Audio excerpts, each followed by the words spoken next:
All right, everybody, welcome to the beginning of a new chapter for CISN.TV. We are in Ankeny tonight. We are all over the metro. We're in 3 different locations, and tonight our first ever game from the Ankeny Stadium. It is Ankeny and Centennial. Hello, everybody. I'm Paul Yeager along with Tim Hauber, and we'll have the call for you, and Jeff Brooks will be here as well as we get you ready for this crosstown rival. It's the 6th time they've played in the regular season, Tim. So first, we'll bring you in year 6 so you know what everything happened in the previous 5. Welcome to the team. Thank you. It's a pleasure to be here. It's always fun to be part of the opening season kickoff for the 2018 season, and nothing better than high school football in Iowa. We will talk to both coaches here in just a little bit, and I asked both of them. I kind of opened up with I said, you got nerves, and of course, you got a guy with 50 years experience and a guy with 34 years experience. Of course they've got nerves. You've got nerves. I got nerves. It doesn't go away. It doesn't matter if you just played last year, 20, 30 years ago. You still get nerves at opening kickoff. I see the players out here, lots of enthusiasm, a lot of energy, so it's going to be a fun night. All right, you've been trying to get to know these teams. I've been trying to get to know these teams. I think these coaches are trying to get to know their own squad. Centennial brings in some new players in key positions. They've lost a couple of guys, but they bring in Garrett Seversyke. He's the new quarterback, but not really that new. He played 5 games last year in a injury relief situation. He's a great guy to start your offense around. Yeah, left-handed quarterback. He's got a nice spin on the ball. He came in last year, only the last 5 games, and he was actually started as a third-string quarterback at the beginning of the season. So came on, really a talent to come there, especially in that third string.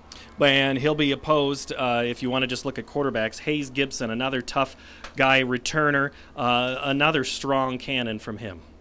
Yeah, I watched him warm up a little earlier. You know, good family lineage. You know, I'm surprised he's not playing linebacker, but yes, he's plays quarterback. There's a nice ball. They got a nice backup quarterback.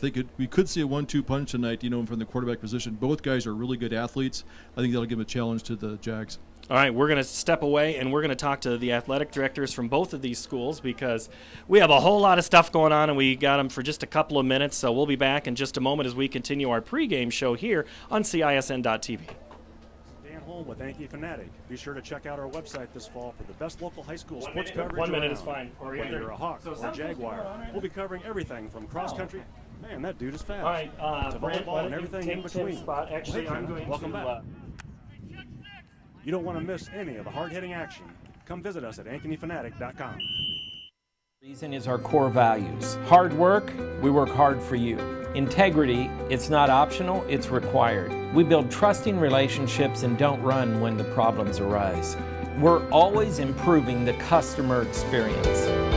It's been the Schottenkirk way for over 50 years. Schottenkirk Chevrolet, Waukee, and the all-new Schottenkirk Ford, Indianola. Here's we get you ready for Ankeny and Centennial, and of course we're standing right in the middle. The home team tonight are the Ankeny Hawks, and Brent Butcher is the athletic director there, and you got to play host to this game, and you've been around for all of these. What's special about a football game for you? Well, there's everything special about a football game, especially when it's the kickoff for the season here, and it doesn't get any better when you host your crosstown rivals and our good friends to the north, Ankeny Centennial. So a lot of excitement here tonight. Stands are packed here, and we're looking forward to a great event. And you have to welcome in a new athletic director, Scott Jarvis. You come over from Newton. You've been around the country a little bit, and now this is your first experience of this game. It's kind of been a whirlwind for you since July 1st when you've started. Have you been able to focus on anything at all in these first few days? You know, honestly, it's been awesome to have Brent around. It's been a great mentor, and been able to work with him on, you know, just kind of getting to know the community, also getting to know the stadium, you know, how to turn the lights on, how to work the video board. So it's been great, and I thank Brent for all the help in this transition. It's been a huge help to me. All right, we have all sorts of things going on. We've got the band playing tonight. Are both bands here? Yeah, both bands are here, and this is one thing special about this event is our opportunity to highlight and put out there probably close to 400 or 500 athletes and activity people here from both Ankeny Centennial and Ankeny High School. It's a great event for the city of Ankeny, and that's what we're most excited about. All right, a few years ago when I was here doing other games, I would not be standing where I'm at. This is a brand new press box, a brand new set of stands. You were able to kind of get that towards the end of last year. This has been a big process to get the stadium ready. It has been a big process, and this press box we're sitting in right now, or standing in right now, is exceptional. Air conditioning on my back right now, I can feel it here, and so it feels really good. But not only that, but we've got a brand new concession stand, brand new restrooms, and anytime that you can put those type of amenities in front of people or for people, you get them back, and that's a big plus for this particular stadium. So Scott, you come into having to figure out what's going on. So the South will be the next thing, the North after that. I mean, all sorts of stuff you're trying to navigate. Yes, it's been kind of a whirlwind, but again, what a great community, what a great group of kids, and again, just having the great relationship that we do with Ankeny High School is awesome, and it's very unique, and it's just exciting to be able to have some crosstown colleagues to commiserate with at times, and also to celebrate with, and just to check in and see how each other are doing. So it's been a great transition thus far, and I'm looking forward to my years here at Ankeny. All right, I appreciate your time. Thank you very much. That's Scott Jarvis, Brent Butcher. Thank you, guys. I got to let you get to work because it's a game night, and we've got to get you ready for kickoff. I'll bring back in Tim. We'll get Jeff Brooks into the broadcast. So, gentlemen, thank you so much. Thank you to CSN. This is going to be awesome. I can't wait for our people in Florida and Arizona and France and wherever to watch this thing, so it's going to be exciting. Thank you. All right, I appreciate you as well. We'll step away and be back with kickoff in just a couple of minutes here on CISN.TV. One place, G&L Clothing is your hometown Iowa store. Stop in and see us, or we're only a click or phone call away. Family owned for nearly a century. G&L Clothing, 1801 Ingersoll, Des Moines. G&L Clothing, your size, your style, we've got it all. Here's to everyone who believes in competition and good sportsmanship, who knows it's not about the trophies or the medals, but rather the lessons learned. For those who understand, it's not whether you win or lose, just that you give your best. So go ahead, lace them up, take the field, have fun, and play. For the experience, for the memories, for the love of the game. Shields.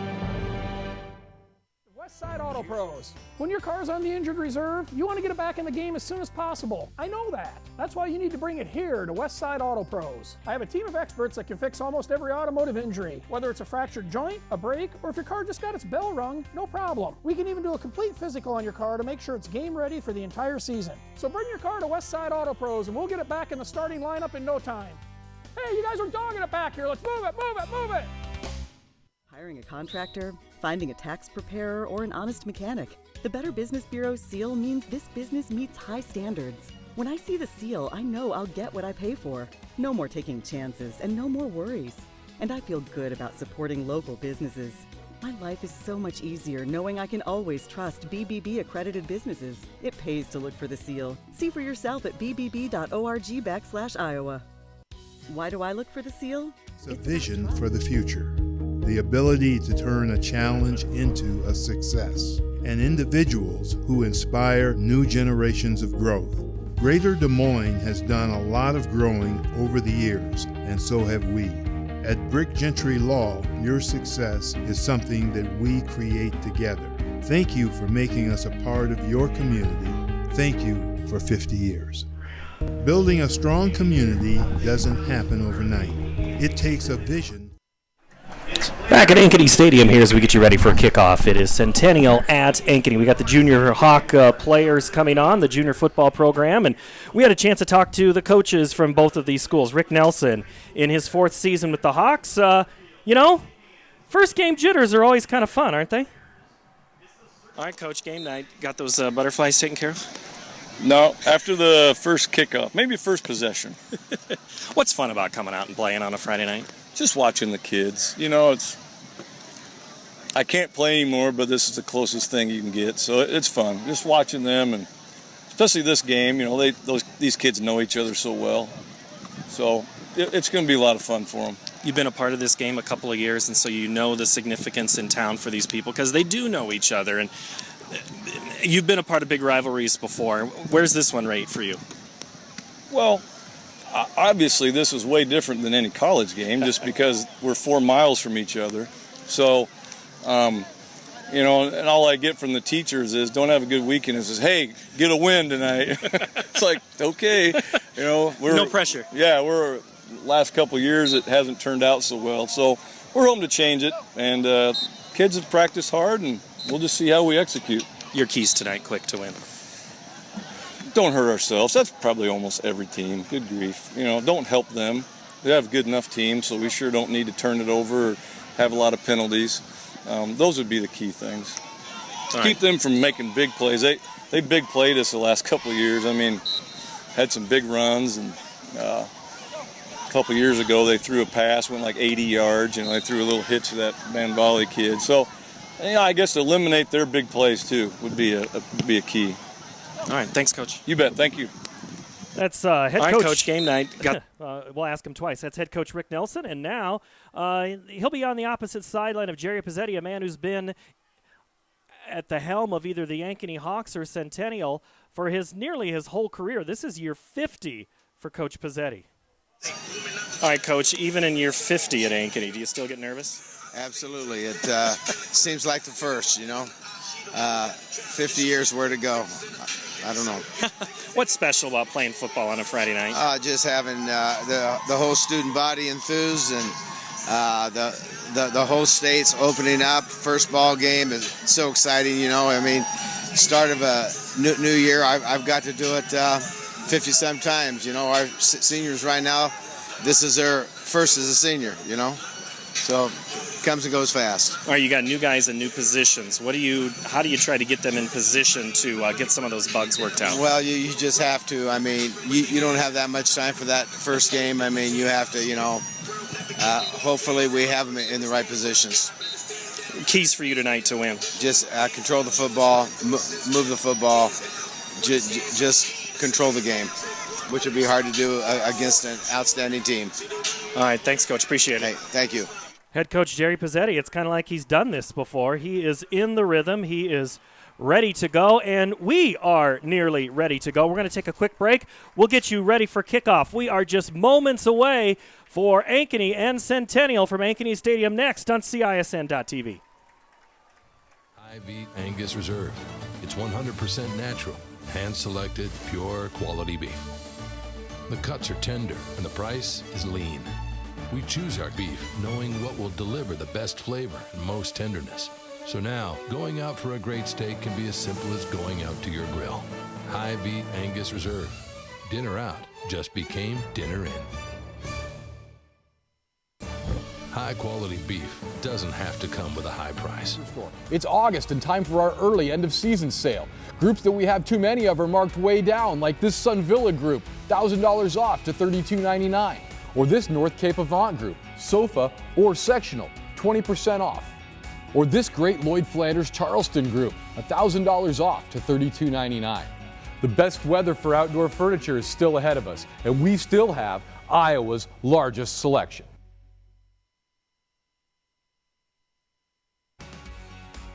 Hi, I'm Chris with Fireplace Superstore. It's August and time for our early end of season. Welcome back to Ankeny High School or Ankeny Stadium as we are at Northview Middle School. It is Ankeny in yellow tonight and Centennial in the white. Tim Halber, Paul Yeager, Jeff Brooks along the sidelines here tonight. We're just moments away from kickoff. So, Tim, let's look at some of these. We talked about keys a few minutes ago. You've seen this is bigger than a small college atmosphere tonight. Yeah, it's a lot of enthusiasm, especially when you get a crosstown rival like this, to come through. Looking at how the players come out, you got a lot of new players coming in. You got some people on the varsity for the first time, kind of see how the enthusiasm goes in that first game when the bullets really start flying. They've been through practice, been through some scrimmages, so kind of see how these young guys respond to their very first game. Well, and that's one thing that both coaches kind of talked about. Had a chance to talk with Ryan Pizzetti, the co-head coach, with his father Jerry, and Ryan says, we think these guys are going to be good. We've put them through the paces, but now it's live ammo. Yeah, it is. I think you got some good senior leadership out there. I think he's going to lean on those guys to kind of set the tone for tonight's game and kind of make sure everybody gets there in the right spot and kind of get the right reads, especially on a defense and some of the things that Centennial can do on offense with their misdirection plays. It'll be kind of a key for the Ankeny High defense to get with those. We have. I'm sorry. Yeah, go ahead and take. We got all sorts of stuff. We're still working out all the logistics here. You know what? That's actually good that they're taking that chair out. I don't need to sit. We're a couple minutes from kickoff here on CISN.TV. And Tim, let's take a quick look at some of these lineups. We'll start with the Jaguar offense of Centennial. Garrett Seversyke at quarterback. Avery Gates, Tyler Cahill at the running back position. Zach Mills at the H-back. 2 receivers, Blake Murphy, and the returning 3-year starter Benjamin Breeding at that other wide receiver tight end spot. Yeah, Coach talked about him, that he's a big target. He's kind of being heavily recruited. He's looking out there when he lines up. I kind of noticed that they kind of line him up both the left side and the right side, so they're going to use misdirection, so kind of see where their best matchups are. But he's a big kid, good hands. He'd be a target for tonight. We will talk about the Ankeny High offense in just a moment, but let's bring in our third member of our broadcast crew, and that's Jeff Brooks. Jeff is down on the sidelines. Jeff, beautiful night for football, right? Yeah, it's a great night down here on the field. It's still in the 80s, I think. Light wind, less than 10 miles an hour coming out of the south. Should be no weather conditions concerned at all, but yeah, time for football. It was the rain we were worried about earlier, and that's nowhere to be found. Love it. Jeff Brooks down on the sideline. We're ready to kick off. Centennial wins the kick, and they will line up. Knief will put the boot into it. They'll go from right to left, back deep to receive for Ankeny. They send back Connor Niffnegger and Cale Boyd. And so much for that win, Jeff. It knocked the ball off the tee. Come on now, bud. Somebody has to hold that. We will find out. Dave Rittman blows the whistle, the head official tonight. And the 2018 season is underway. Nice high over-end kick into the end zone. There'll be no return on that.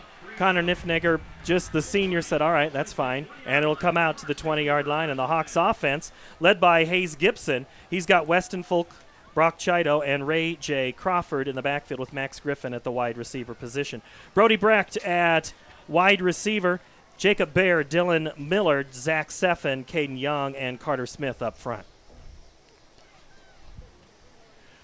Yeah, Chris, the Jags come out. They're basic, 4-3 defense, very active. They got some big linemen out there. They're 4-down linemen. So kind of see how they come out. Their linebackers are very active, will attack the ball. So kind of see how they come out for the coverage to match this Hawk offense. Gibson comes out. Where's the number 4? He already sends in motion. They're already changing up some numbers already on us.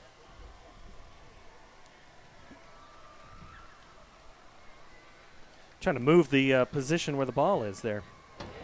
Can hear that crowd tonight. They just keep filling in, and they are settling in. Full on the far side and near full on the near side. We're ready for football with Gibson.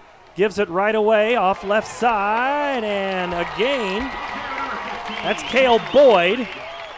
Boyd gets 11, almost 12, first down on the first play of the game. Yeah, good quick hit off the left side of the offensive line. Really kind of moved out. Big hole there. 1st and 10 from the 32. Gibson. Play action, goes left side, caught by Griffin on the far side.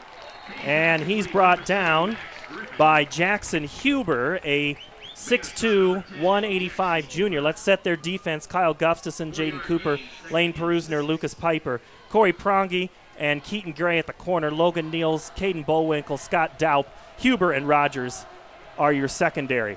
Handoff again, Boyd. Boyd makes a move, and it's going to be ball comes out, but the officials will say it was down before the fumble, and it'll be 3rd and about 3, Tim. Yep, linebacker Niels came in on the weak side, got a hand on it. Kind of caused him to fumble the ball, but I think he got a knee down before the ball came out. But Neal is blitzing on the play, keying on the running back. 3rd and 4. Hawks need to get to the 42 to keep this drive going. Their first possession of 2018. They keep it. Gibson's going to be short. And I think the last one off the pile is Kyle Gustafson. And also Lucas Piper was there. So now Ankeny is going to punt. Yep, saw Rogers in there from the safety position, came up for the Jags. Kind of forced the play, kind of make sure he didn't get that extra yard for the first down. Centennial's going to have to call a timeout here. They got nobody to return the punt. Griffin, yeah, as I say, Centennial's going to have to call a timeout there.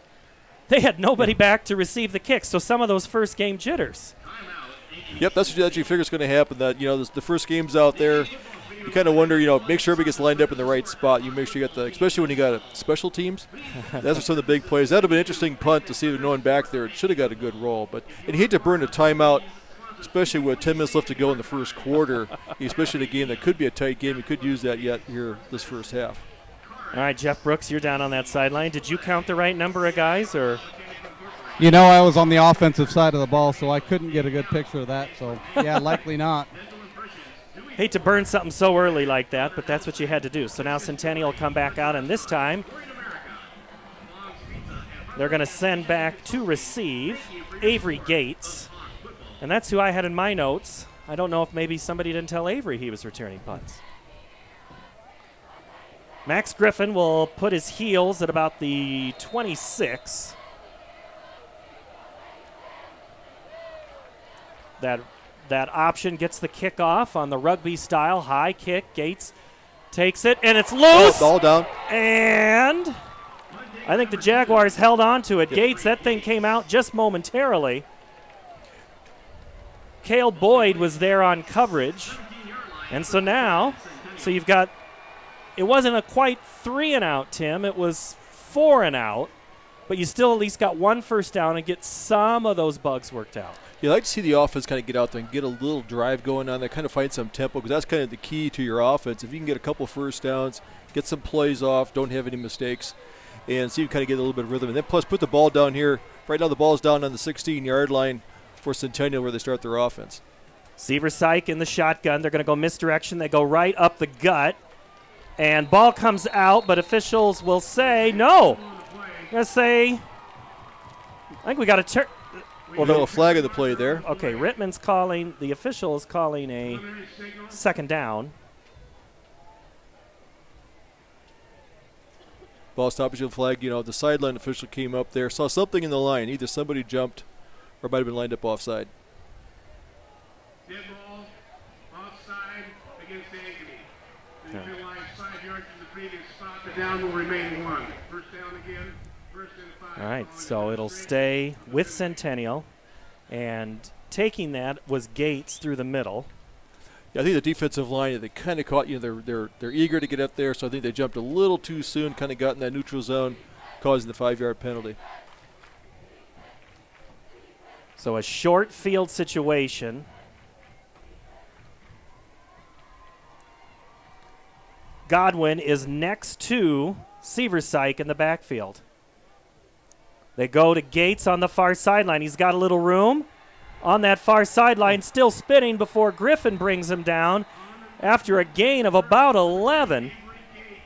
Make it 10 up to the 35-yard line. Move the chains for the Jaguars. They've got a lot of the linemen out there. I saw that Peterson's out there. When you get those big tackles moving to the outside, working with tight end, with Breeding, that's a lot of beef on that right-hand side to get in front of to stop that play. So they do pull their linemen quite a bit.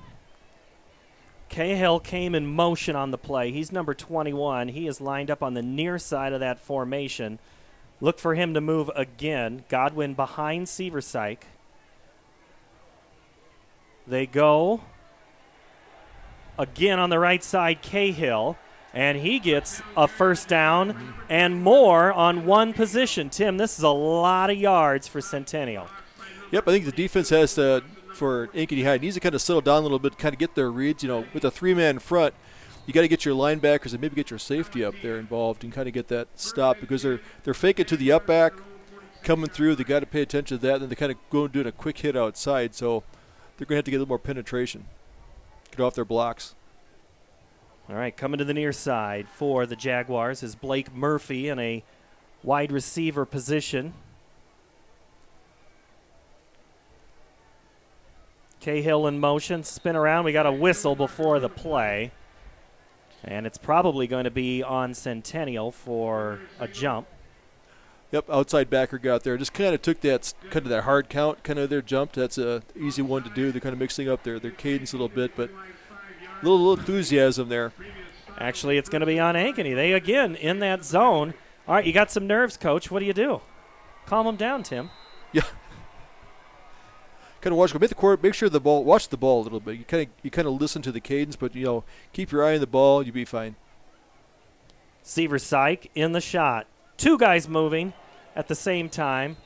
That I can pretty much be official and say that's going to be on Centennial.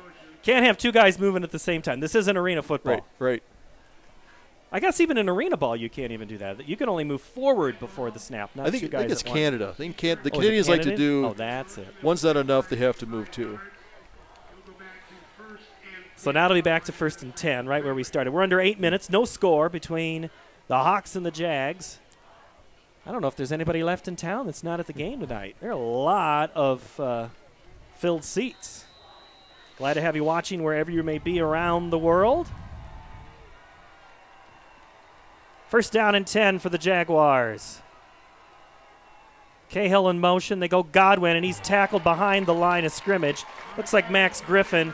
Yeah. Maybe they had him on a stunt on that play. Yeah, great play. Came from the outside on the left side, crashed down there. He kind of kept his composure, kept his lane assignment. Good tackle with only barely a 1-yard gain. So you want to get Centennial into 2nd and long if your defense is going to get off the field. So good play by Griffin. Problem is, if you keep making those stunts, though, offenses will counter that and go where your stunt is. See what adjustments they make. It's all about the adjustments.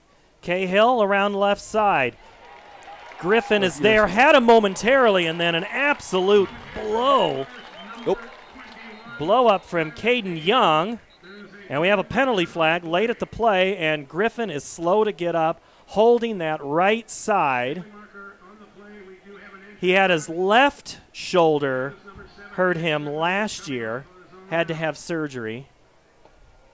You just don't want to see work so hard to get back to play, and he is struggling big time. I don't know, Jeff, what you can see, but it looks like Griffin is really in pain. Yeah, it looks like his right shoulder this time. He's not moving his right arm at all. And he is in pain definitely. So hopefully that young man can get her taken care of here on the sideline and back in there. We'll see. We still have a penalty to sort out. Max I don't Griffin. know, looked like I don't know if it was a late hit because it came late after the play, after the defense got in there and made a kind of a gang tackle. So it might have been a lineman trying to get a late shot in there, possibly. But it's a great play by Griffin to kind of turn it back inside, and let the rest of the defense catch up and make the tackle, which would have been for a no gain or even a loss. So now all of a sudden, Centennial is going to go backwards. That Griffin loss, though, so that could be huge. They moved him from corner from the secondary up to that linebacker spot. So I'm guessing we'll see Cale Boyd. He's listed as the backup, but I think it's Nick Shirley that has come in that position on that right linebacker spot. 3rd and 24. Under center goes Seaver Syke. Handoff up the middle. Gates gets off right side before he is stopped. A good play by Nello in there, by Gray. He came in there, put all his body weight on there. I'm sure that didn't feel very good, but it's a great tackle by him to kind of keep it to a minimal game. Now we get to see a punting game, and Ankeny High will get the ball back. But good play, good defensive stop that they kind of kept their composure and got him on to 3 and out. Mello's a big dude, 6'2", 315. He is somebody that the Pizzettis were worried about. They called him big and physical, and they're going to have to contain him. So now the Hawks will be on the receiving end of this punt, at least for now. Knief gets his leg into it. It's taken at the 20 by the Hawks. That's Niffenegger, and he returns at about 6 yards up to the 30.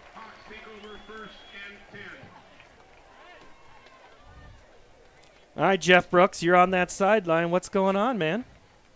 Well, right now, I think the offensive line are taking advantage of stuff, and I think the kids are a little nervous and just committing silly fouls, and we'll see if things settle down. Somebody can get some points on the board. Both offenses having a chance to feel each other, kind of see what they're doing. 5:30 to play. That was a good time-consuming drive for the Jags. Gibson, lots of time, throws downfield. He's got a man on a beat. It's caught and a penalty flag. What a play. Brody Brecht down that left sideline. I'm not sure who was on coverage for Centennial, but whoever it was just got flagged for pass interference. It'll be declined. Yep, I think it was the corner out there. Kind of stuck his arm out to kind of impede his progress. That's going to get a flag every time. But that was a good concentration by Brecht out there to kind of hold that pass in, because it was up there for a ways and kind of ran outside the hashes, cut her in. Big play, big first down for Ankeny. 1st and 10, so it's about big plays. Coaches talk about big plays, momentum switches. That's a big punch right there. Now, how does Centennial counter that? 1st and 10, handoff up the middle, and it is stuffed. Cale Boyd, the carry, and the tackle. Looks like Neal's in on the tackle. Linebacker came in, filled that hole right away, kept it down to basically no gain. 2nd and 10. That's a good spot. You got trips to the right, one receiver to the left, and in the backfield, Boyd empties it out. Hayes calls his own number, and he gets about 5 before a couple of Jags come up and make the play. Looks like it's Scott Daup and Tyler Rogers. Rogers coming up from that safety position, Daup from the linebacker. He's a good player. Good 3rd play. and short. Good play by Rogers, because that was open out there. Kind of had the trips to the right. I don't know if it's a call by the quarterback on his own if he sees it open, but that we might see that again later on in the game. And you can do multiple things from an offensive situation. Gibson, they have a whistle before the snap. Timeout. And timeout, Hawks, and we'll step away as well. No score early on, 4:09 to play in the first quarter. This is CISN.TV. Our lives or our young athletes. However, high-intensity workouts come with the risk of injury. If you or your child have sustained a sports injury, Select Physical Therapy in conjunction with Iowa Ortho are here to help with 2 convenient walk-in locations. From diagnosis through recovery, you'll be put directly into the hands of experts who will evaluate and treat your sports-related injury. Call us today for an evaluation. You customized. The Lodge of Ashworth is all-inclusive. No surprise, additional fees or upcharges. Call us today for a private tour and ask us about our flexible pricing plans. Many times at the Lodge That can be a lot of pressure, but not for me, because I know the choice is ours. For medical tests like... Back at Ankeny High School Stadium, it's the Hawks and the Jags. Ankeny Stadium here at Northview Middle School. They've had a lot of football games in this stadium, but it didn't look like it did tonight. You got full stands on both sides. This crosstown rivalry, the 6th time they've played each other in the regular season. Paul Yeager alongside Tim Hauber. Down on our sideline is Jeff Brooks. And the Hawks have it on 3rd down. Hayes Gibson keeps it, and he cannot find his way even back to the line of scrimmage. Coming in to stop him hard, Lucas Piper. It came crashing on his head, but now you got this kind of in that tweener zone. You're on the 25-yard line. You want to try a long field goal, or you want to try something to get it. This is a good. Actually, on the field here, you might have a shot at the end zone. They're gonna watch the run. You might find something like open up. Hawks are going for it. Gibson looks right, throws right, down towards the end zone, off the tips of the fingers. That was a great defensive play. Jackson Huber on the tip. I think he just got his fingertips on because he was. If he'd have put a little bit of air into there, we might have had a touchdown. Niffenegger was there. So was Boyd. And now the Hawks will turn it over, and the Jags will get a chance to play again on the offensive side of things. Here's what we're going to do, Matt. We're just going to rip off that page. It makes no sense. I'm learning. I thought I'd try something different. That's a good shot there in the first quarter. You're down there. You make it a drive. Your offense has had some movement there. So why not take a shot here in the 0-0 game in the first quarter? Seaver Syke in the shotgun. Gates goes in motion.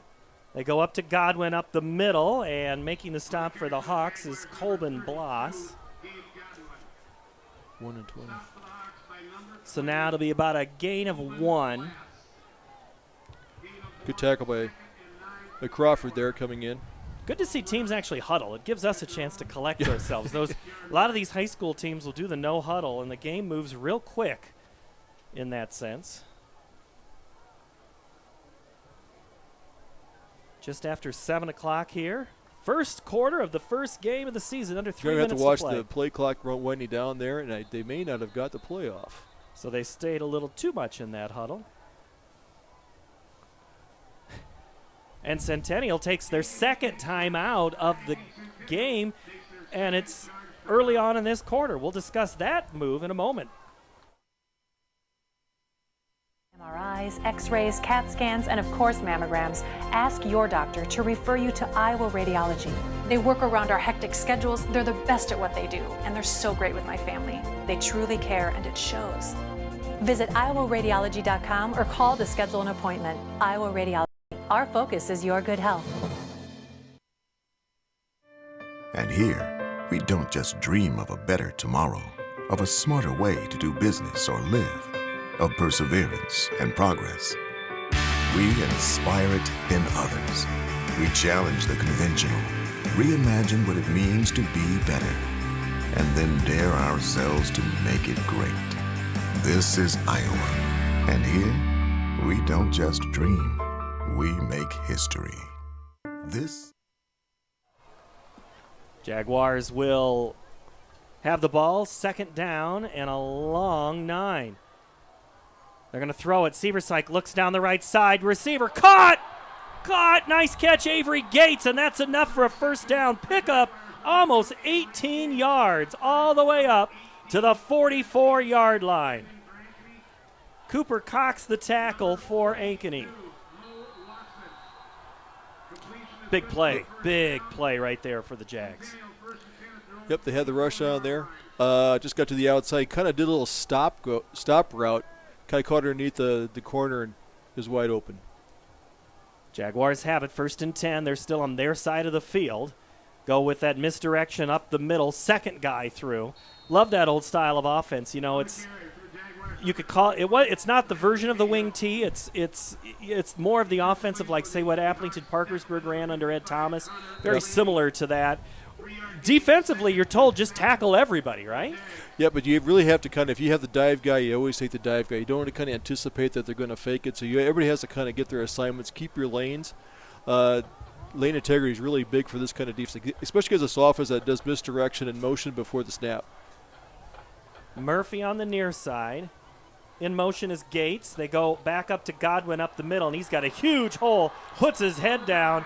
That's a first down before he's finally stopped by Nick Shirley. And now it seems like Centennial starting to feel they've got the offense working. Yeah, they flip-flop their line. You know, the guards and tackles are not a right or left side. They kind of call the power side. You know, there's a tight end side, and he flip-flops back and forth, so it's always kind of hard to gauge.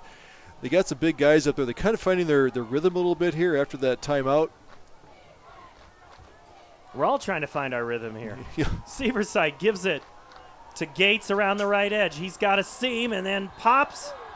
He's knocked out of bounds. Jace Bauer right at the sticks. Well, he knocked the stick down and the holder of the stick. I think it's enough to move the... Oh, the stick came apart. I was like, how are they more than 10 yards apart? This must be advanced technology. I think they got him out at the sideline there, but he had a lane open out there. Got out there pretty quick. Severside goes under center now. 3 backs behind him. They go right underneath Godwin. Huge hole up the middle into the secondary before brought down by Mo Watson, a 5'11 junior. Mo was the only thing standing between Godwin and the end zone. Yeah, a good quick hit there. You know, they got the fullback out there between the guard and center. They kind of did a drive block, kind of moved the guys backwards. Linebacker didn't quite get there in time, but that's like an old fullback dive play. And he was open. He was rumbling, stumbling, picked up quite a few yards. And again, they go back under center to the Jags. That's one thing coaches talked about. They'd only do in goal line situations, and they're thinking it's that way. Gates gets it, and making the first tackle is Cooper Cox after a gain of maybe 2 or 3. We do have an injured player down for the Jags, and it's Callan Miller, a 6'1", 190-pound junior. And this is, you can't always read an injury, Tim, on these first games as an injury, as it could just be fatigue. It's humid out there tonight. It is hot, and you get your adrenaline going here, and sometimes you kind of get a little tired. You don't move your feet as much, and sometimes you just get dinged a little bit. You just kind of take a shot. You just need to get a breather out there, and then they're going to really care for player safety now, so they're going to look at the players. If there's any kind of hint they're limping at all, they're going to stop the game. That's kind of the officials' emphasis this year is player safety. So looks like it might be kind of limping off. The left ankle looks a little sore there, so they're going to check it out here. But always err on the side of player safety. All right, Jeff Brooks, what do you see from your vantage point? Well, they were manipulating his knee, so I think it might be something going on there with his knee area. That's about all I have right there. Low leg injury. It's like a hockey thing, right? They don't say what it is. They always say low knee or something. All right, Jeff Brooks on the sideline. Thank you much. 2nd down and 8, 25 seconds to go, first quarter. Neither team has found the end zone yet, but Centennial is knocking. They're in the red zone here. They go a different quarterback look. We're going to the Wildcat, and Tyler Rogers keeps it. He was in for Seversike, and Caden Young made the stop for Ankeny. I looked out to the shotgun formation. I thought that was an awful big quarterback. And then here they're trying to be the safety out there playing. Try to catch him maybe in a formation that they weren't going to pay attention to. Kind of put some beef in the backfield. But good stop by Ankeny Hawks. 1 quarter down, 3 to go. No score in the crosstown rivalry game.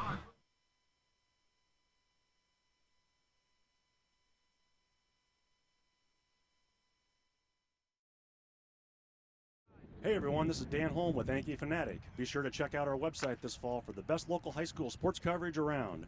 Whether you're a Hawk or a Jaguar, we'll be covering everything from cross country, man that dude is fast, to volleyball and everything in between. Well hey Kenna, welcome back. You don't want to miss any of the hard-hitting action. Come visit us at AnkenyFanatic.com. It's more than a great price and great selection to continue to grow every year. We believe the reason is our core values. Hard work, we work hard for you. Integrity, it's not optional, it's required. We build trusting relationships and don't run when the problems arise. We're always improving the customer experience. It's been the Schottenkirk way for over 50 years. Schottenkirk Chevrolet, Waukee, and the all-new Schottenkirk Ford, Indianola. It takes more than a great price and great... No score as we begin quarter number 2 between Ankeny and Centennial. The Jaguars in white. They're marching down the field. They made a quick quarterback change. Gates in motion. Godwin, it's a fake. Gates gets it. Touchdown! Centennial on 3rd and 6. It's 6 points for Centennial. Yeah, good fake inside. Looked like he might have did a fake to Cahill. Gates came in there, cut her off the left side between the guard and tackle. Great blocks out there. There's a big hole. They cut it back in, up the middle, and going to walk into the end zone. Good line blocking by Centennial. Avery Gates gets the touchdown for Ankeny. Centennial. On to attempt the extra point is Knief. And the kick is up, and no good. No good. So it'll remain 6-0 when we come back here on CISN.TV.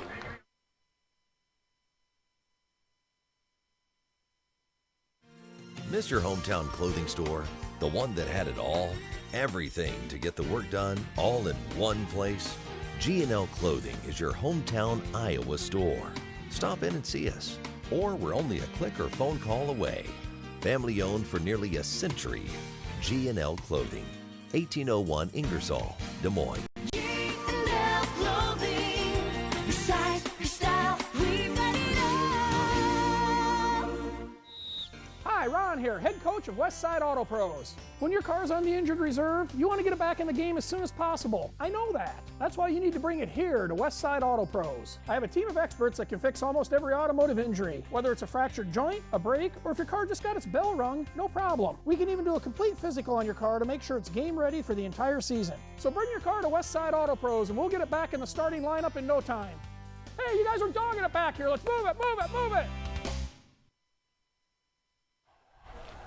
Centennial scores first in the crosstown rivalry and kicks it off to the Hawks, does Knief. It's picked up at the 5-10 and a big shot delivered to Boyd, who gets across the 20, gets a nice return.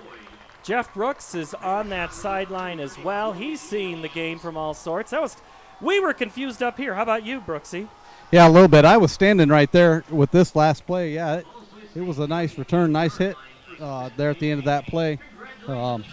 Still got a lot of good stuff going on down here. What's the atmosphere like? Do you feel a little bit of excitement, a little extra juice down there, Jeff? Yeah, well, like I sent you a text, I can't hear down here. The crowd's so loud on both sides, I got to stay towards the end zones. Jeff, I don't think I've ever been told that I was quiet. That's a first. Man, love it. Jeff Brooks down on the sideline tonight. And Ankeny has the football back. Hayes Gibson throws on first down, and looks like we had a turned player. I think Niffenegger was the intended receiver. He was still facing the left, and the pass went to the right. Tim, let's go back to the touchdown. You and I both had trouble seeing who had the ball. Imagine you're trying to play defense on that play. Yeah, I kind of confused. They kind of brought a blitz. They had a single safety over the top, so once you pop past that offensive line, it looks pretty wide open. Gibson goes on the swing pass. They come out. Got some room, just trying to find some offense is Cale Boyd, tackled by Jackson Huber. Yeah, a good play there because it's hard to pick up the running back coming out of the backfield. He's going to be open because of the linebacker. It's a safety assignment, so the safety has about 20 yards to try to get over there to where the receiver is. So that's a good play. That might be open later on down the game. Two quick plays, and it's already third down on the screen. And coming quick and fast and hard was Caden Bullwinkle. Gibson just absolutely – that's what the screen's supposed to be, but he had no chance to get rid of that one. Yeah, Gibson kind of had a hard time getting his hand on the snap there, so that kind of took a little bit of time to knock the timing off there. The play was open, kind of that middle screen, kind of getting lost in the lineman there and kind of slipping out to the left. We're really listening to the people underneath us with that microphone. Hawks have got to punt it away after the 3-and-out. Good kick. Gates is going to go over on that left hash, and he's going to pick it up at the 20. And make one nice move, and then not a second because of the great tackle. Looks like it was Brecken Manis who made that stop. Manis with the stop. And I see Max Griffin does not have his pads on anymore. All he has on is an undershirt.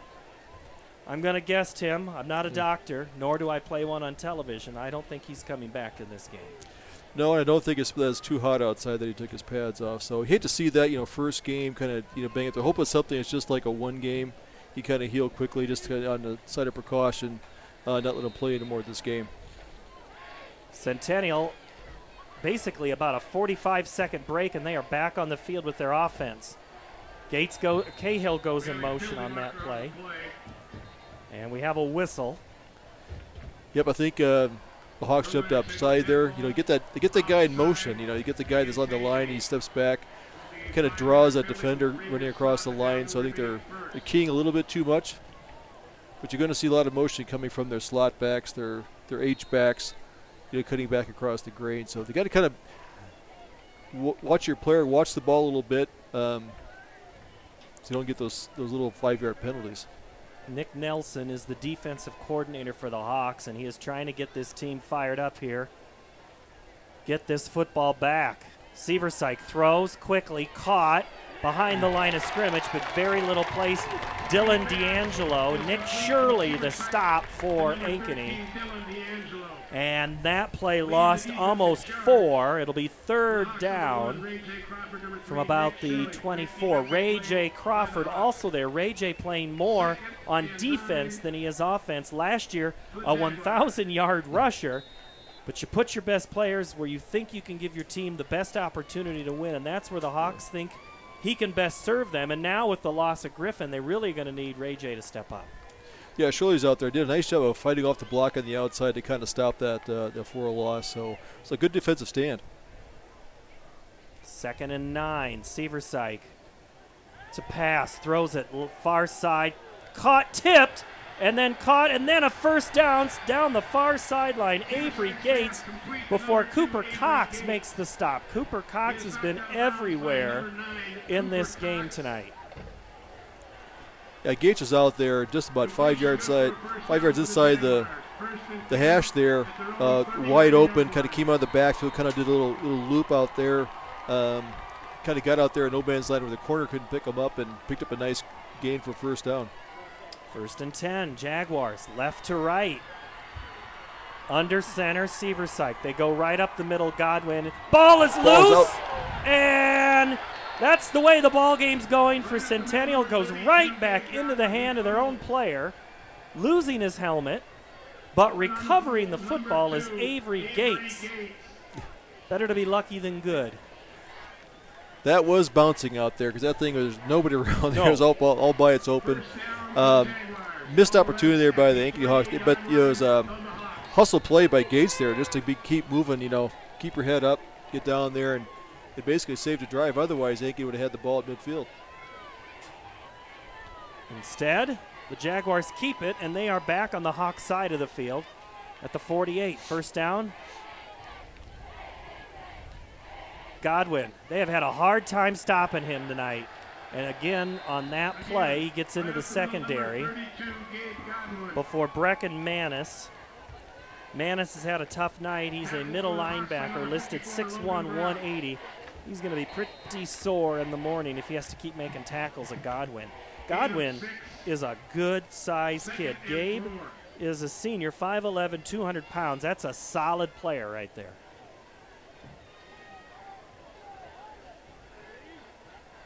$9:14 to play. Gates in motion. They go Gates, second man through. And the ball does come loose. And this time, Ankeny does recover.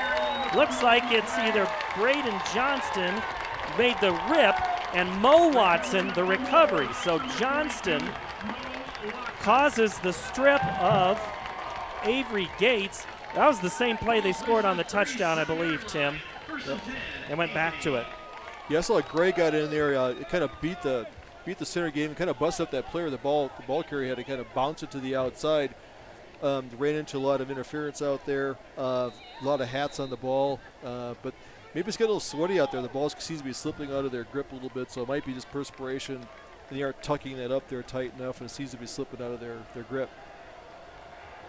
Jaguars lead the Hawks 6-0, 9:01 to play here in the second quarter. Griffin back in the game. Gibson flushed, rush, gets into the secondary, gets close to a first down before he is stopped by Christian Plotz. Lane Prusner. And Prusner is slow to get up, and he's holding his left shoulder. So now, if Max Griffin did have his pads off, he's back in the ball game now. Yeah. Number 7, but he's on offense. So the question is, Tim, is he a decoy now? I don't know if they have 2 number 7s. I don't know how that plays with the officials. I'll think report in. But as I look at his face, that's Max Griffin. Yeah, is it? That's him. Yeah. His dad is the 8th grade coach on the Ankeny side of town. He's got a younger brother. Max he played more defense last year. They moved him to linebacker, and now this year he's going to have to play some receiver. He's listed as the starting wide receiver and the starting Sam linebacker. Tough kid. They said, I have a star right here because the coach talked to me in the pregame about him being one of the leaders on the team. I think he's playing by example there. He does have an impact out there, so I can see him playing. The coach said he's going to have some guys who are going to play both ways, so he's one of them that's going to have that impact. He's lining up out there in the slot on the right side. Second and short. Hawks looking to move the chains and keep their offense on the field. Gibson gives the handoff and a first down. Cale Boyd, the sophomore, gets across midfield, and for the first time, the Hawks, or the first time of this quarter, are into Jaguar territory. Making the tackle is Frazier for Centennial. Hurry up offense for the Hawks. No huddle.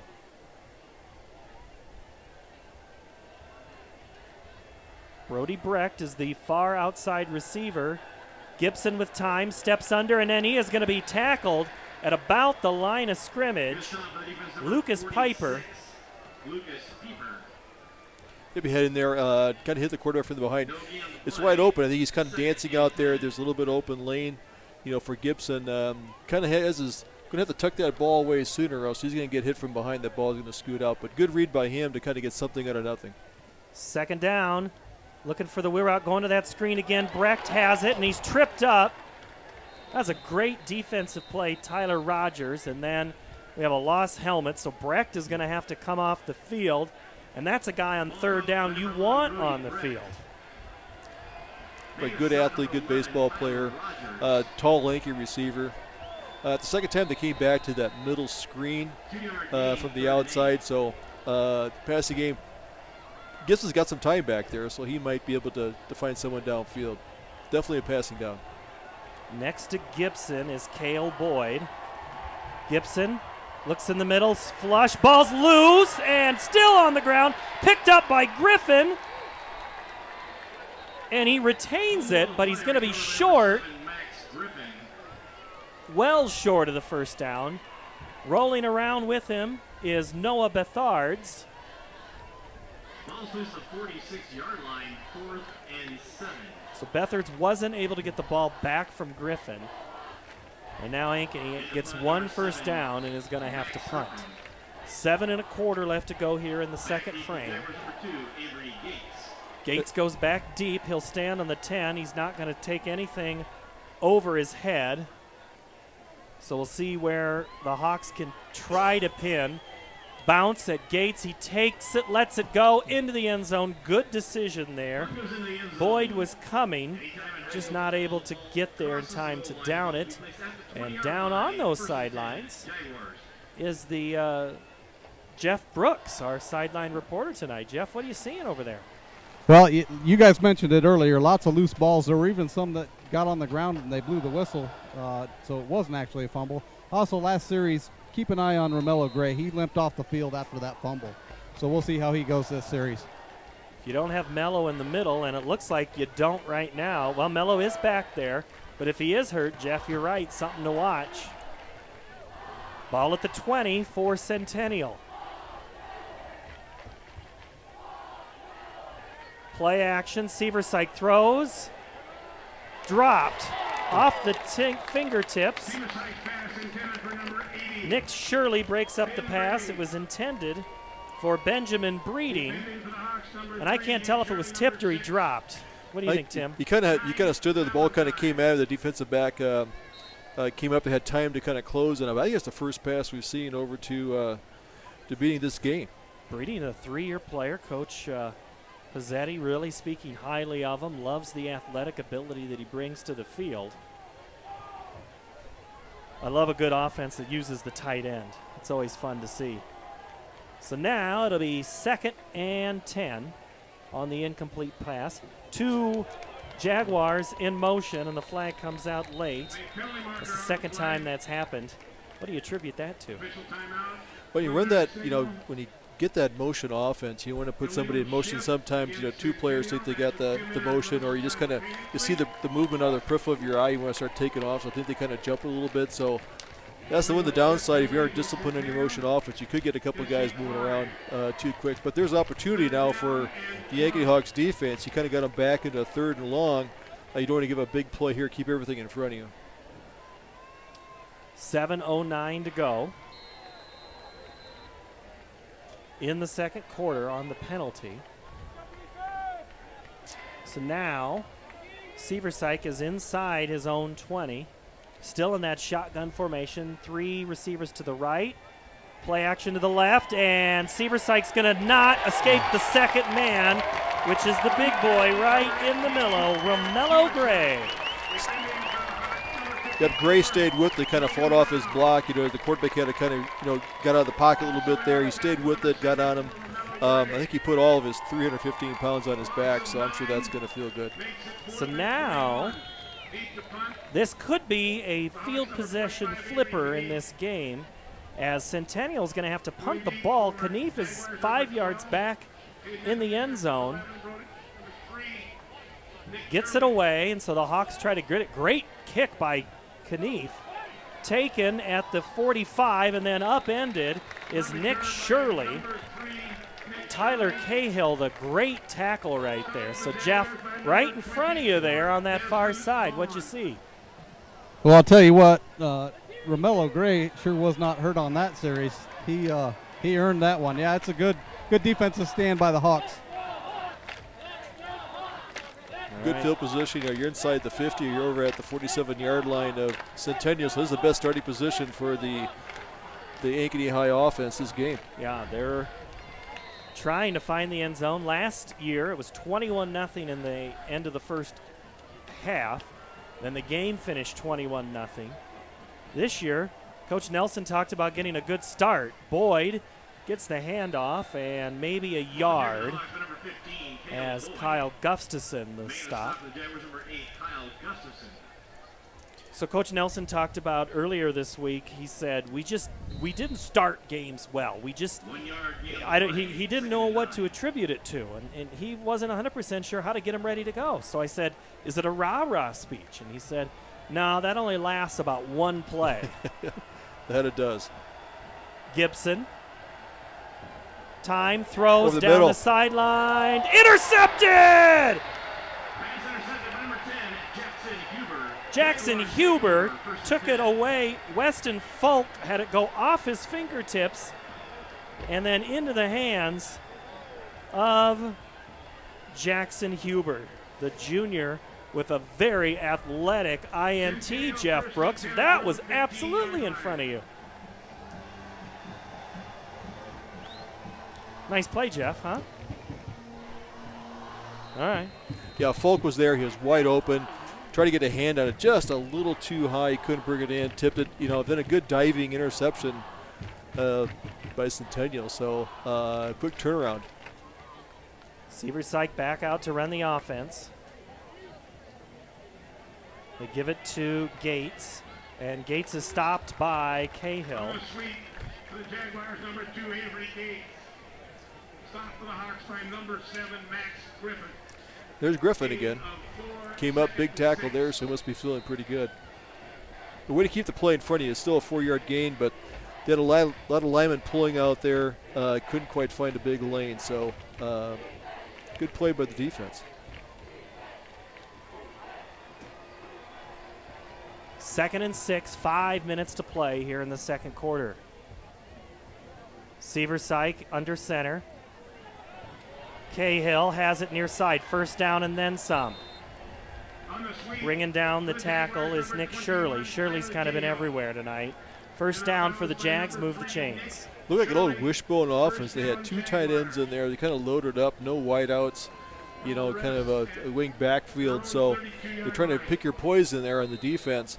Off guard kind of pulled out there, kind of created a running lane to get to the outside. So Centennial's finding a little bit of running room out there, kind of putting in the big boys in.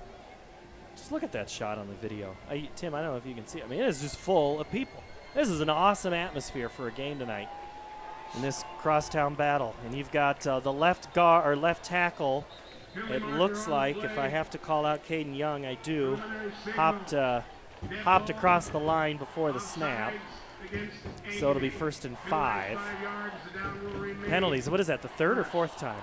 Yep. You have to kind of see that running back take off. Like he's not in motion. He's actually going to be the ball carrier, and then you just kind of you start anticipating it. You jump across the line. So that's what Coach Nelson talked about, the defense, to see how this young defense is going to respond to that misdirection offense. Don't worry, Jimmy. I'll come up with a better rig for that next week. I'm trying all sorts of things. Want to hear the crowd, and instead we're listening into the people underneath us. Cahill has it on the left side and then makes a great back move.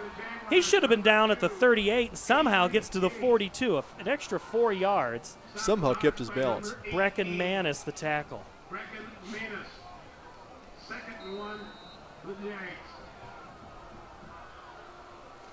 Sun pretty much behind the horizon here. All that rain to the east of us. We have a beautiful night for high school football here on the north part of Ankeny tonight.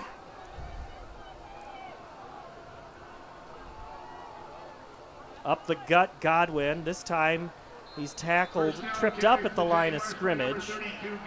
Looked like it was the fullback again. Godwin looks like he had the ball. And yeah, Brown, Logan Brown. Enough for a first down, though.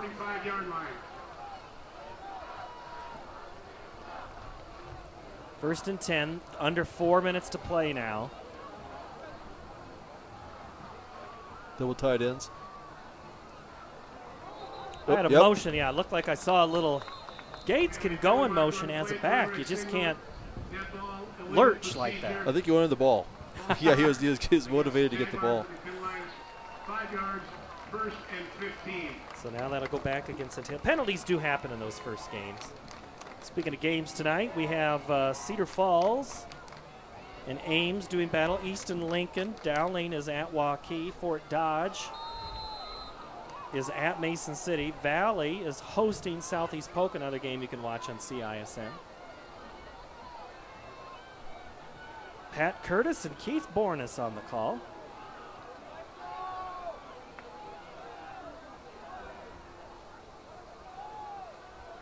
They go Cahill. Cahill, the stiff arm, escapes 1-2. What a run by Cahill. Ball comes out. And I think Cahill fell on it. Ray J. Crawford tried at the end, but I think it was Connor Rainey. Yeah, Bauer got out there, and he had him about 10 yards deep in the backfield, on the outside. Just couldn't quite pull him down. He's a tough one to bring down, but he kind of stopped his momentum enough to let the rest of the defense catch up. So good pursuit by the defense. You can a warm game like this, you kind of get tired and don't always pursue. So hats off to the Hawks defense to getting out there and pursuing and stopping it, bringing up a 3rd and long. I think the Jaguars are very fortunate to only have gotten back to the 40. That one should have been back at about the 35. Let's see what, before the play, another whistle. This one.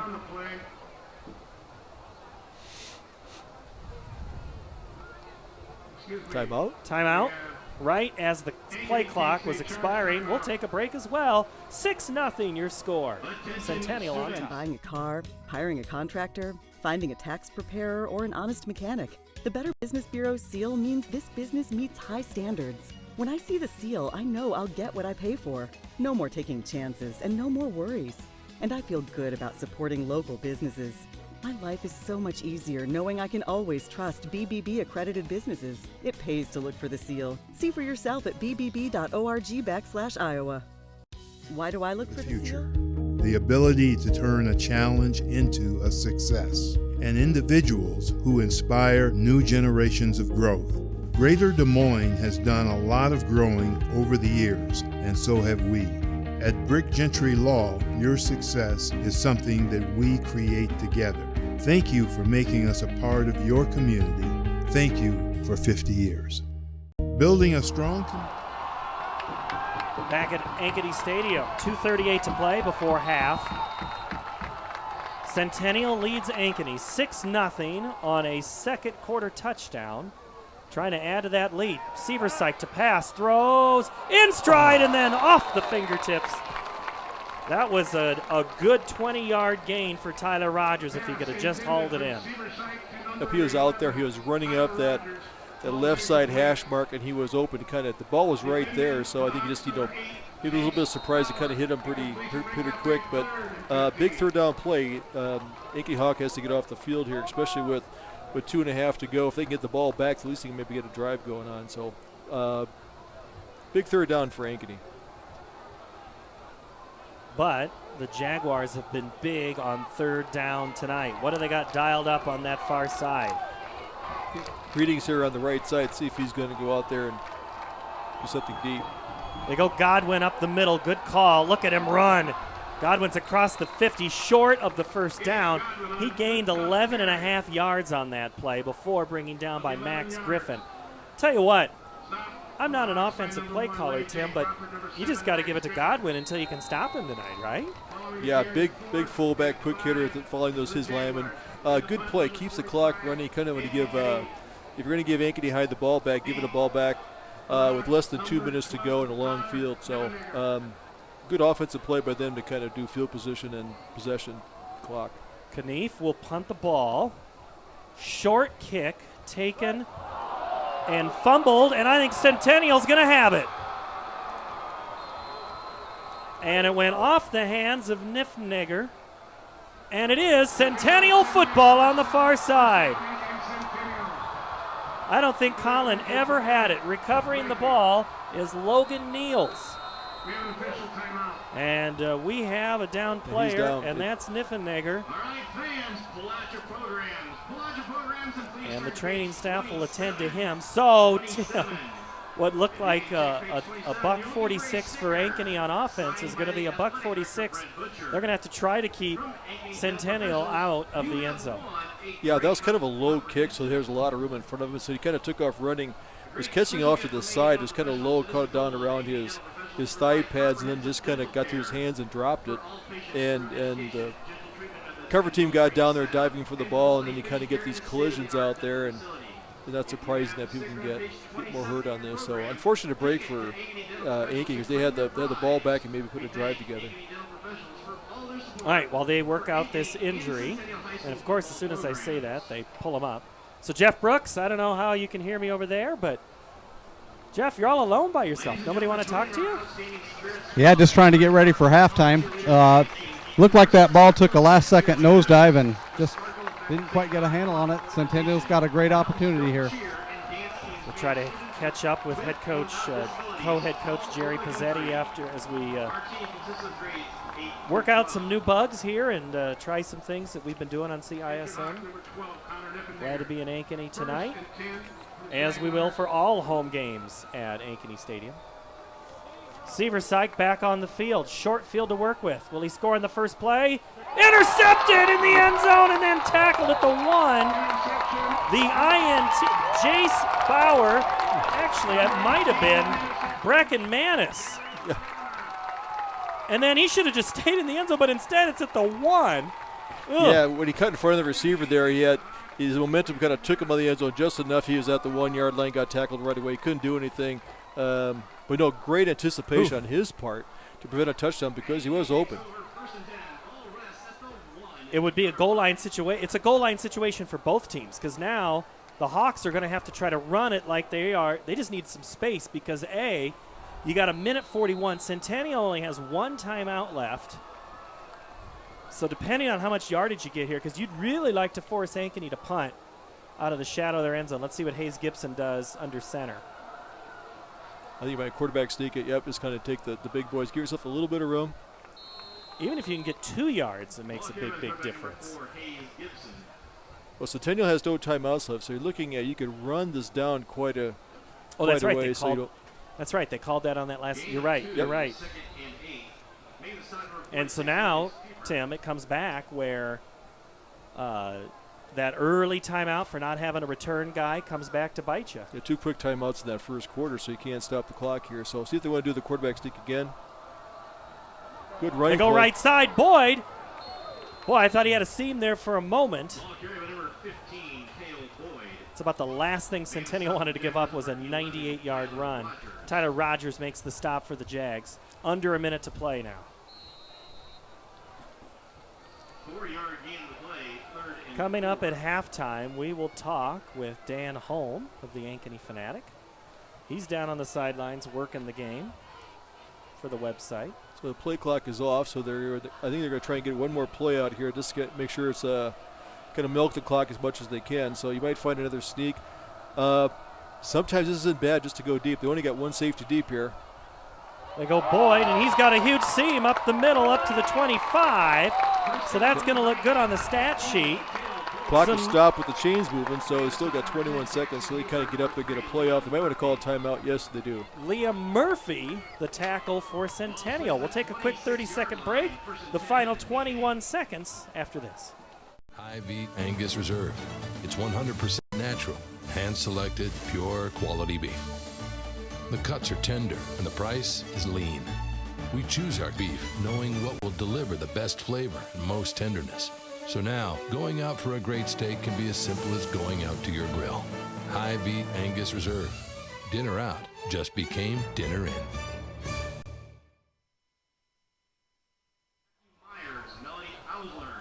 The Jaguars from Ankeny Centennial lead 6-0 over the Ankeny Hawks. 21.9 seconds to play here from Ankeny Stadium in this opening game of the 2018 season. 6-0. It's been a lot of, if we look at the stats, Tim, of the offense, it certainly looks like Centennial should be up by more for as much offense as they've had. They put the ball on the ground a few times and kind of stopped a few drives. So only one timeout for the Ankeny Hawks here on offense. They got a long way to go. See if they got something up their sleeve. The middle of the field's been open on the pass plays for Gibson. If he can kind of get the release it just a little bit sooner, he's got some guys open because they're playing a two deep safety about 25 yards off the line of scrimmage.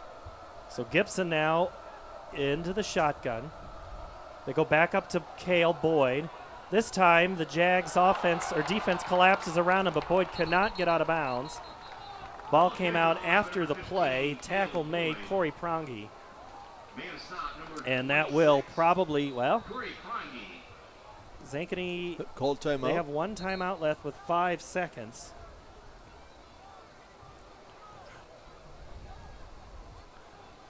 And that's what. So what's your 5-second, 63-yard play you have in your book, or 68-yard play that you have in your playbook? If I knew that, we would have run it earlier in the game. Isn't what the old coaches will tell you?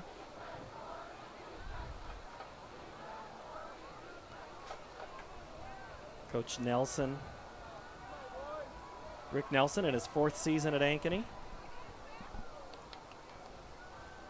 Yeah, Crawford in the backfield. You might take a knee, or you could do a running play.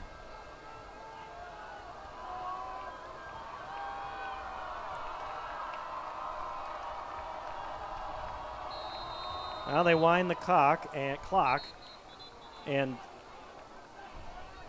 Ankeny spikes the ball. Gibson does. Now they'll start it on the snap. Well, they didn't call a timeout. There was a stoppage of play there, so they're kind of waiting for the official to wind the clock to start it. Oh, I see. And he was going to spike he got it out to down of bounds. Yep. I think there's a.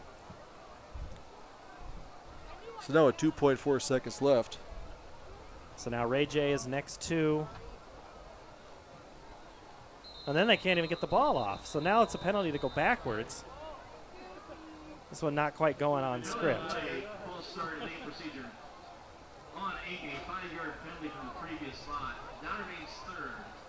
So it'll be 3rd down, and now you go backwards. Now you just might take a knee with 1 second left. All that work to take a knee.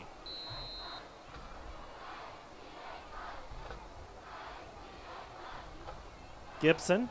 Pressure, steps up. He's going to go deep down the far sideline. Tipped and incomplete.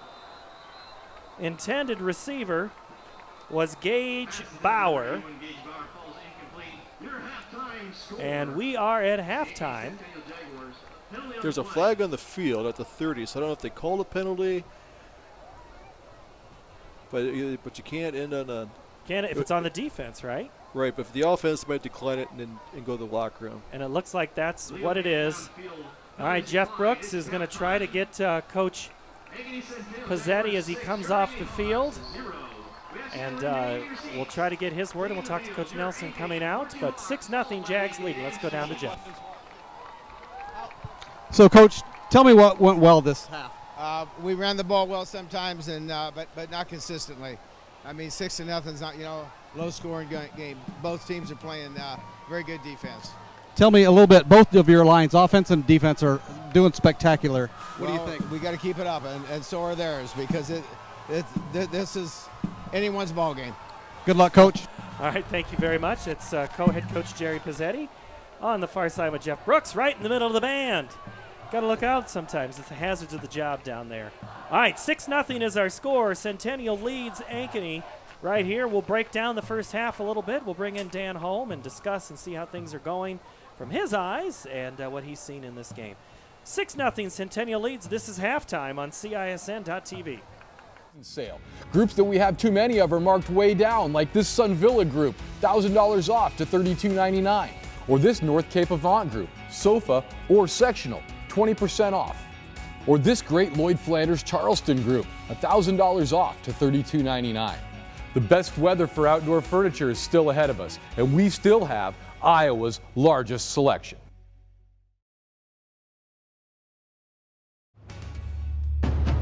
The value of staying active cannot be overlooked in our lives or our young athletes. However, high-intensity workouts come with the risk of injury. If you or your child have sustained a sports injury, Select Physical Therapy in conjunction with Iowa Ortho are here to help with 2 convenient walk-in locations. From diagnosis through recovery, you'll be put directly into the hands of experts who will evaluate and treat your sports-related injury. Call us today for an evaluation.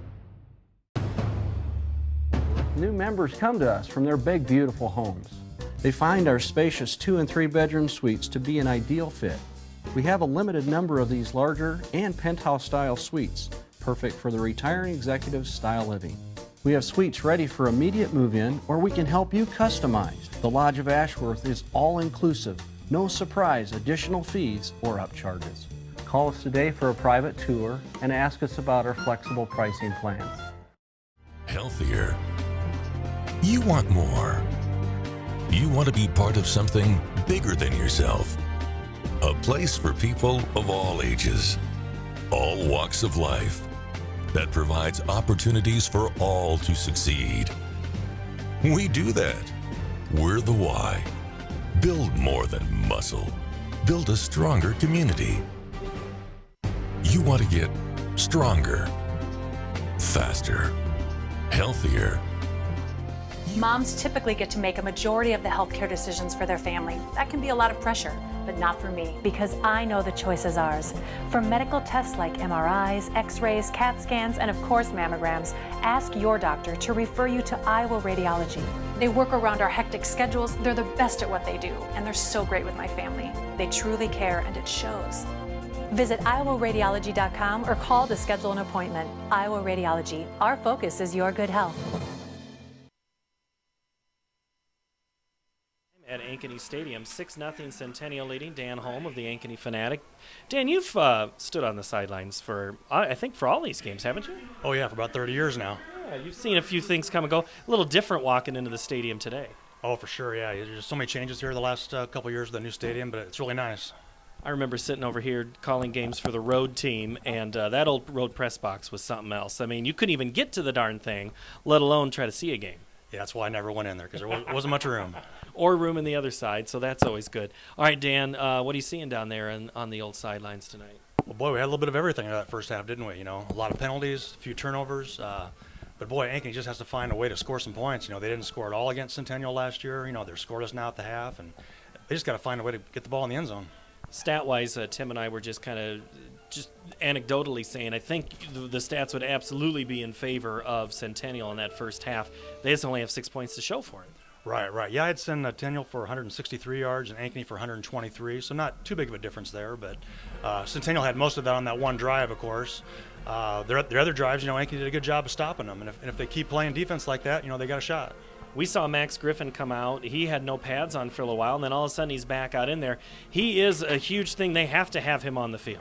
Oh, yeah, he's a tough kid. You know, he's had so many injuries the last few years. I felt so bad when he went out. But, yeah, I was glad to see him come back. All right, Ankeny Fanatic coverage. What are you doing now? I mean, I don't even know how you keep up with everything. You try to cover all the sports. We do. We try to cover everything. We do a little bit of everything. We do some podcasts, some video work. Of course, we write a bunch of stories, take a lot of photos. You know, we just try to do it all. You have any help? We do have some part-time help, which I couldn't do it all by myself, that's for sure. You've tried, though. I've tried, yeah. All right, Dan, so volleyball already kind of started this week. You've got a very good squad in Centennial, and Ankeny is usually not too bad either. Oh, for sure, yeah. I expect both teams to be really good. Centennial is preseason ranked number 1, and deservedly so. You know, I think they're really going to be awesome this year. I wouldn't predict it, but I wouldn't be surprised if they go undefeated.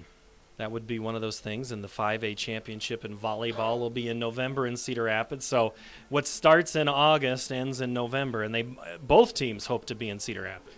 For sure, yeah, and I wouldn't be surprised, if Ankeny's there as well, because they're certainly very good. Couple other sports going on already? Oh yeah, we had the first home cross country meet this week. Of course, Ankeny has the defending state cross country champion in Tim Sent. All 4 teams should be pretty good. A couple of the teams are ranked. I think swimming got underway this week as well. The Ankeny Swimmers is a combined team, but they're going to be very good too. But we're here at Northview, and they don't have one of the schools. Weren't they practicing over here at Northview? For which sport you talking about? For swimming. Oh, yeah, they used to have the pool over here at the Y, but they opened up the new pool at Prairie Trail last year, which is a very nice facility. They just love it over there. So they have to work through that. So yeah, all of a sudden this is going to be a sprint for about 6 weeks for you. For sure, yeah. But I love it. This is the best time of the year. All right, so we finished up baseball and softball. We're already going to have a couple of changes in some of those spring and summer sports for both of those schools. It's nonstop with news for you. That's for sure, yeah. There's a couple coaching changes there that they got to find some replacements for, but I know both ADs will find the right people for those jobs. All right, how much we had Scott Jarvis on, a new guy to this. It doesn't seem like he's missed a beat. Oh no, he came in here just ready to go, and everybody seems to really like him. He's a really outgoing guy, and I think he'll do a great job. All right, other stats you have in this game. I guess we should actually talk about this game. That's what people kind of want to hear. But unless you've got something else that's been going on with other sports. No, I gave you the yardage totals that I had. Obviously, the turnovers were the big thing for Ankeny. They had the one interception that killed them. Another drive ended on downs. Like I said earlier, they just got to find a way to score some points, or they're not going to have a chance to win. The combination, it looks like Seversyke, he had those 5 games last year where he was the starter, he was the guy. Normally would probably put fear in coaches when you got to put a new guy in, big environment, as coaches said, live ammo tonight. But he clearly looks like he belongs on the field. Oh, yeah. I know Ryan Pizzetti told me a week ago that Garrett's really become a leader for this team, and you can just see how calm he is out there. He just, he knows all the plays, he knows where the ball needs to go, and he finds a way to get the job done. The defense for Centennial, it just seems to be that they just step up and make a play. What are they doing up front? It looked like the defensive line's really done a good job. It has. They really know how to get pressure on the quarterback. They're not giving Hayes Gibson much time to throw. They did give up the one long pass to Brody Brecht, and that's probably an area where Ankeny might want to go to some more because he has such a height advantage out there. But yeah, Centennial, they sure know how to play defense. I think they were going to try to go to him on that third down play, but his helmet came off, so he had to come off the field, and that kind of changes your context too. Oh, yeah, for sure. Yeah, they just, they got to find a way to sustain those drives. All right, so now the Hawks defense, as they try to stop this, the touchdown was a little different wrinkle to that misdirection. You've seen that misdirection. How do you watch the ball carry and get it right? They trick me too sometimes. It's so hard for that defense, even when you know kind of which plays are coming and you think you know where the ball's going. But you don't. They just do such a good job with that misdirection that they fool everybody. All right. Well, let's hope it doesn't fool you. Yeah. No, it will occasionally. Dan Holm from Ankeny Fanatic. Anything special on the website people can do? Sign up for things or be a part of a club or something? Well, we do have a weekly newsletter that people can sign up for. We just want as many people to come to the site as possible. Of course, we're live streaming the game tonight. Showing your guys' broadcast. We're really excited about this partnership that we have with you guys. We hope people really enjoy it. We'll be doing it all year, and we're looking forward to it. Hopefully, people will continue to watch after tonight. Yeah, I hope so. Yeah, and I hope my voice comes back next week. I've had bronchitis for a week, and I hope I can talk a little better next week. He's a trooper. Appreciate it a bunch. Dan Holm, thank you so very much for joining us. Good to see you. You bet. Thank you. All right, we'll be back here. Centennial leads Ankeny 6-0. We'll break down the first half and get you ready for half number 2. When we come back, this is CISN.TV. Everyone who believes in competition and good sportsmanship, who knows it's not about the trophies or the medals, but rather the lessons learned. For those who understand, it's not whether you win or lose, just that you give your best. So go ahead, lace them up, take the field, have fun, and play. For the experience, for the memories, for the love of the game. Shields. Here's to everyone.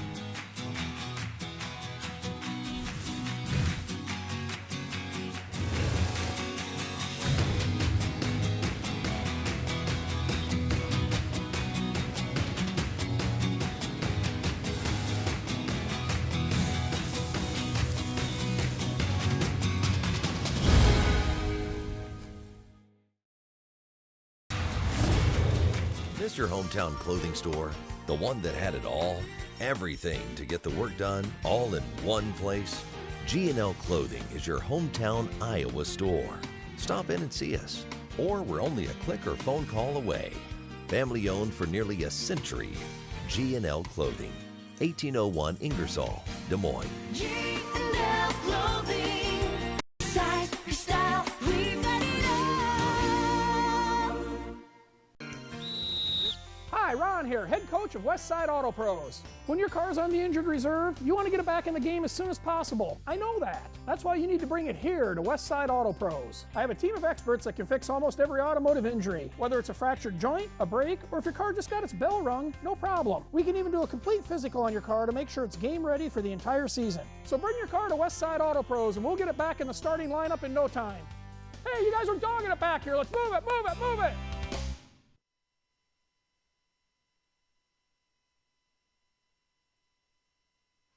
We are back at Ankeny Stadium as we look at some of the games and the scores and things that are happening on here. We have 6-0 Centennial. Dowling leads Waukee 21-0 at half. Our buddy Dar Danielson has that. And here it is 6-0 Centennial.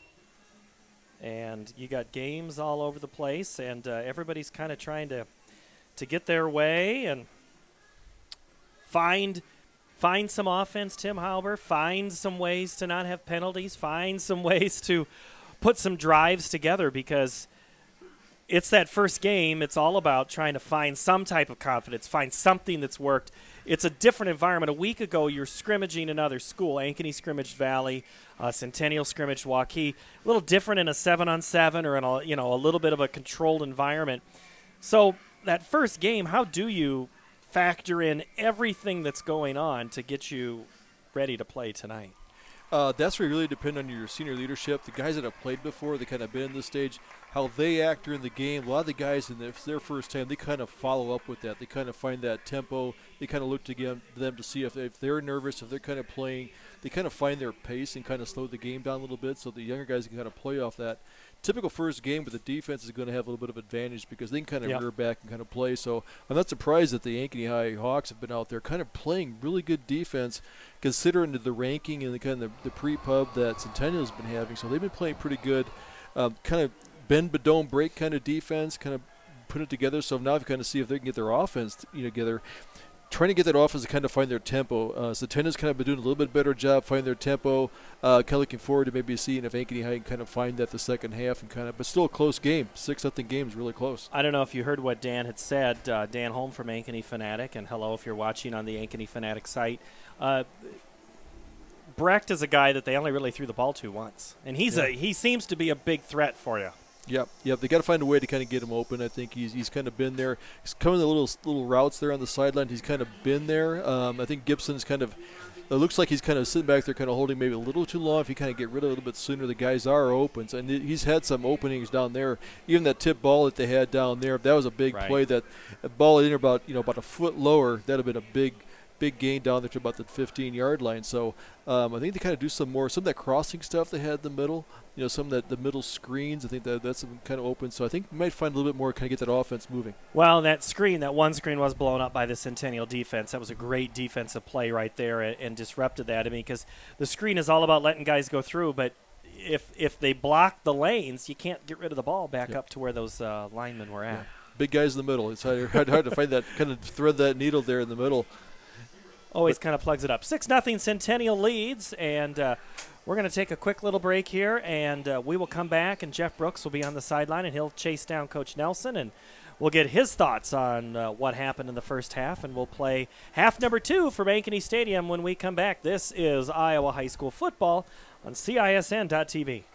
It's about trust. Whether I'm buying a car, hiring a contractor, finding a tax preparer, or an honest mechanic, the Better Business Bureau seal means this business meets high standards. When I see the seal, I know I'll get what I pay for. No more taking chances and no more worries.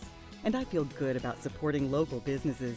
My life is so much easier knowing I can always trust BBB accredited businesses. It pays to look for the seal. See for yourself at bbb.org/Iowa. Why do I look for the seal? Doesn't happen overnight.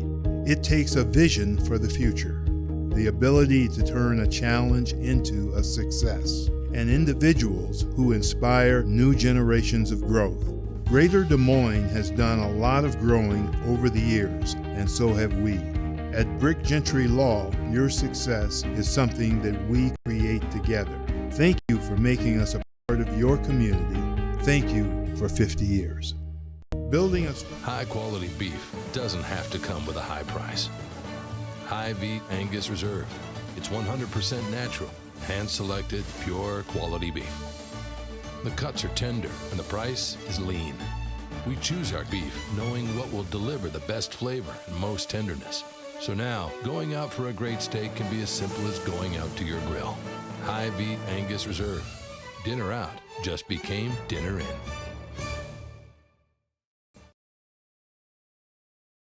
Hey everyone, this is Dan Holm with Ankeny Fanatic. Be sure to check out our website this fall for the best local high school sports coverage around. Whether you're a Hawk or a Jaguar, we'll be covering everything from cross country, man that dude is fast, to volleyball and everything in between. Well hey Kenna, welcome back. You don't want to miss any of the hard-hitting action. Come visit us at AnkenyFanatic.com. Fans are making noise. We're making noise. We're trying to bring you the game here. CISN.TV. It is Ankeny and Centennial tonight. The Hawks are the home team wearing the dark colors, and they are on the near side of this press box as we start to see some of the coaching staff starting to make their way out. Northview is long been the home. Before it was Ankeny High School, and the teams played here, and that's one of those changes that they're going to have as we'll get a chance to talk with the athletic directors about some of the plans that are going on here. But Tim, just to kind of bring you up to speed a little bit, so we're in brand new stands, new press box here. The stands were going up last year. I don't know, had you ever had a chance to be here in the old stands? No, I haven't. I've seen it from driving by, but I never ventured to come over here. It was, honest to goodness, the visitor stands here were like it was when Ankeny was a school in 1970. Mm-hmm. I mean, it was a small set of bleachers, and anytime a team with any type of following was here, stands were full, and then everybody was on the side. Now, what was the home side is now the visitor side, and we're on the west side, so the home team doesn't have to look into the sun. Yeah, nice. Have you ever been in a press box looking to the west, looking at the sun? You can't see the field at all. But no, I'm looking out there, and I don't see an empty seat over there on the Centennial side. Looking below us, stands are full, sidelines are full. So, no, this is a fantastic crowd for an opening night here in the 24th. School just started yesterday, so having second day of school, having a football rivalry in Ankeny, this is great. Junior football night, everybody was here. Was Camden coming? No, Noah wasn't coming either. Matt Johnson, our spotter tonight, I've thrown him into the fire, Jeff Brooks into the fire, begging guys here to help us out, and we hope it seems to be working so far. And I see one Jersey player over there as they try to make their way out. We still have about a minute. Centennial is ready, and Jeff, I got a feeling we're not going to be hearing from Coach Nelson, because when he comes out, they're not going to be much to say because it's going to be time to play football, right, Jeff? Yeah, I think so. Minute left, but do they put 5 more minutes on the clock? They used to. Once this halftime goes. Yeah, and somebody's not watching. A couple of coaches came out. You're assessed a penalty if you're not on the field by the time. Here I see them running now. They're coming their way. We'll see. Jeff, we'll just leave your mic hot. He knows you're coming, but should we just bag it? Let's just bag it. This is probably not with time constraints. I won't put you in the line of fire.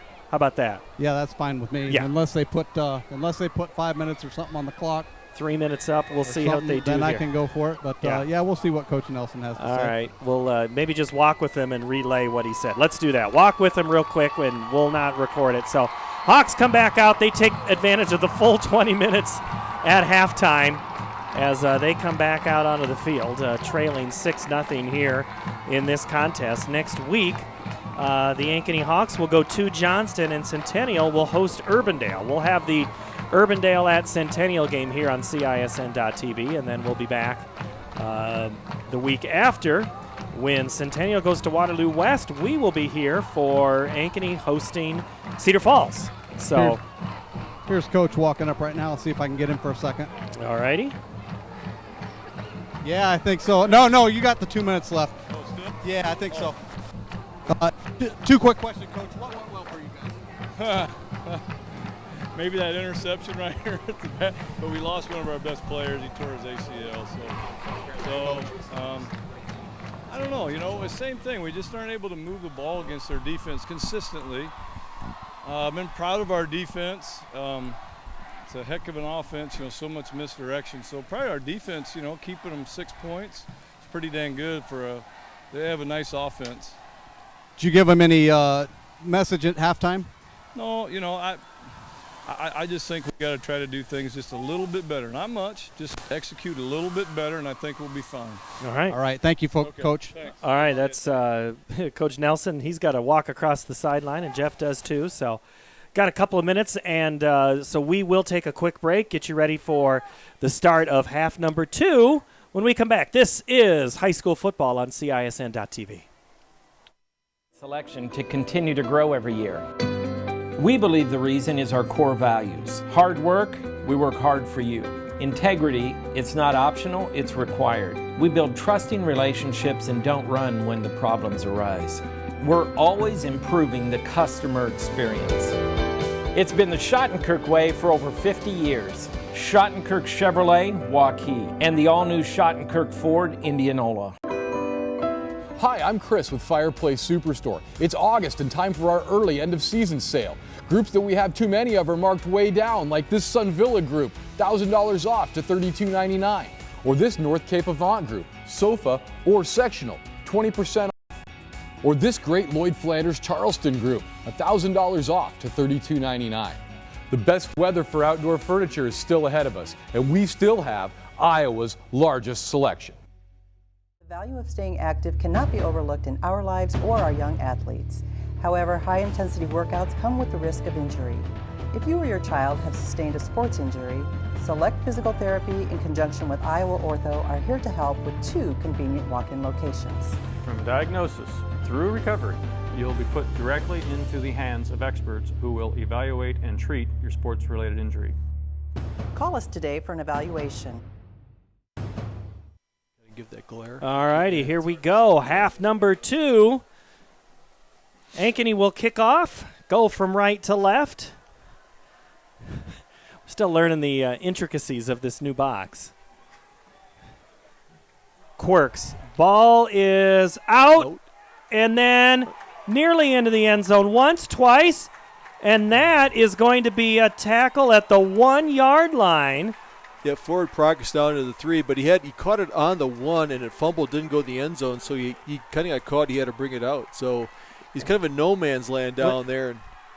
I think Loyola was the one who took the kick, and then Jeff, I don't know if you have made it down there. I've lost your vantage point. Did you see it any better than us? Yeah, I was right there. I didn't pick up on the number. I'm right in that corner where that happened. He bobbled the ball when he caught it, and then just had to dance for his life to try to get as much as he could. All right, so Centennial will now start in the shadow of their goalpost, 1st and 10 from the 2. Sieversyk under center. They go up the gut, and again, forward progress will not take. You think Godwin got the ball? I think so. I'm having a hard time seeing on that old misdirection. Matt, what'd you see? You can't see either. Okay, so Ray J. Crawford made the stop. 2nd and 9. So that is not what you think is going to happen. I think you see a lot of fake dives here to the fullback. Either give him the ball or you don't want to get outside, but he's going to get the first look, on that read option. Sieversyk under center. They go Gates left side. Gates gets out near the 10. He's going to be close to a first down. It's going to be short. Logan Brown and Cox.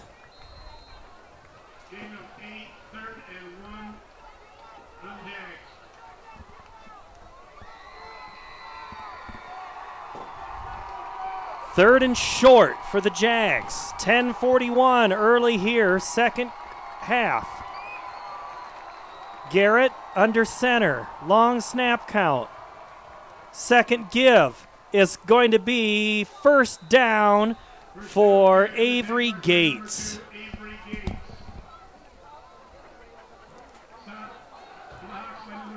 Yeah, straight ahead zone blocking. You don't want to get fancy down there. You're just trying to get as many yards as you can on the ball carry. So good stop there. The first down on the 15. Jags breaking the huddle. 1st and 10. There we go. See, we're getting the tricks worked out here. Gates gets it again left side. Still gets 5 yards. I'll tell you what, Tim. It has been a great offensive surge for Centennial almost on every offensive play. Yep, they got the size advantage. They can kind of move those linemen around, but I think they're pinching down, just doing, it looks like they're just doing straight drive blocking here. Just trying to pick up the 3 yards, get some positive yardage here, kind of get out of the shadow of the end zone. They're doing a good job. We have a whistle. And a penalty. Might be an equipment issue. That's a new rule this year that if you don't have equipment is not there, the official will call a timeout and the player has to leave at least for one play. So might have something with a pad or something not showing there, but that's so Cooper Cox play. And then Jordan Coombe. That's Jordan Coombe comes back onto the field. Yep, the equipment side, they have to cover the knees, is that right? Yep, but something was either had a malfunction there, so the officials now, instead of calling a timeout and charging him, that the player has to leave for one play. Usually they can stay in and get it fixed, but now they have to come out. So looks like they got it remedied. Players coming in, so the defense gets set. It's Reese Pitts, so it's the second relief player to come in on that position on that far sideline. Fake the dive, and they go to the dive up the middle, and Ray J. Crawford makes the stop. And he brings down Gabe Godwin. Seeing a lot of Godwin in this. He's getting the tough yards. So now another big third down play, 3rd and 1. See if they can get a pitch. I imagine that we're going to see a blitz and maybe bring a safety up by the Hawks there to kind of look at, definitely going to be a running down here for the Jags. 3rd and short. They had it on the previous time they faced that, and they converted. Gates gets it again, and he is across the first down before he's stopped by Cooper Cox. So the Jags again convert on 3rd down, Tim.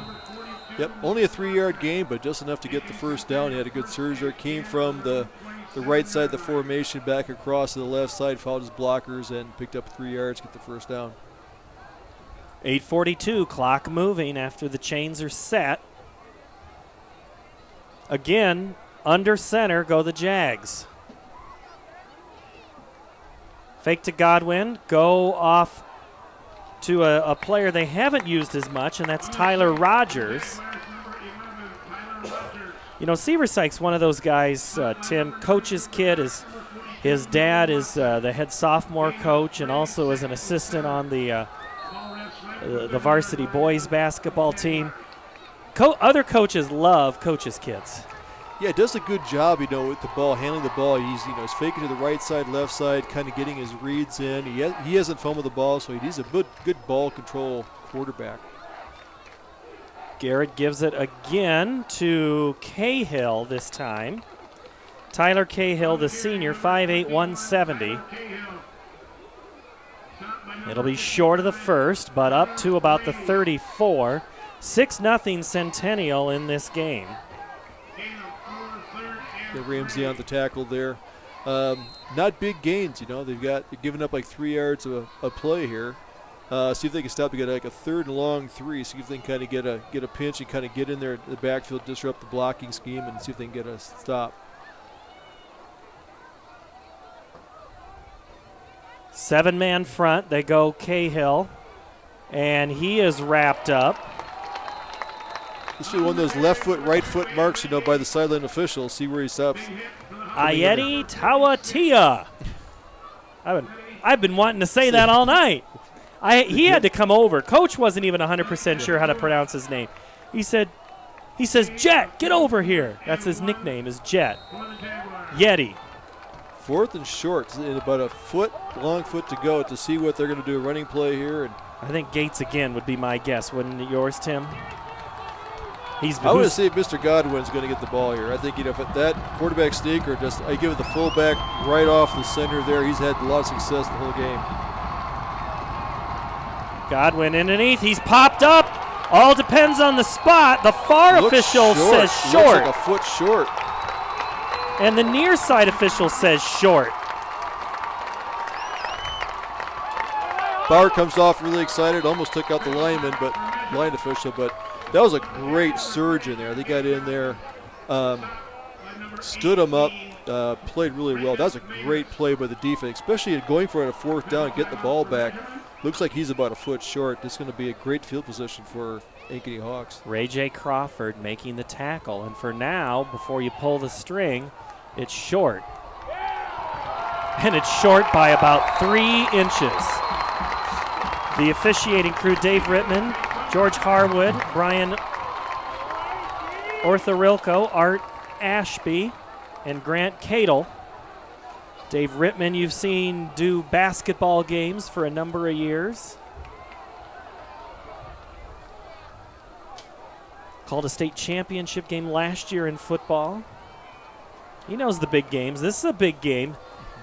Jaguars go on defense for the first time here in the second half. 6:23. High snap. Gibson gets it back. He'll go through. Busted play. Somehow gets back to the line of scrimmage. Looks like maybe the offense moved just a little too quick on that play. Lucas flag of the play. And Jeff Brooks, you saw that 4th down play. That was short. It's all on the spot, isn't it? What'd you see? Yeah, it was tight either way. It could have been a left-right situation, but Ankeny ended on top on that one. The flag has been picked up.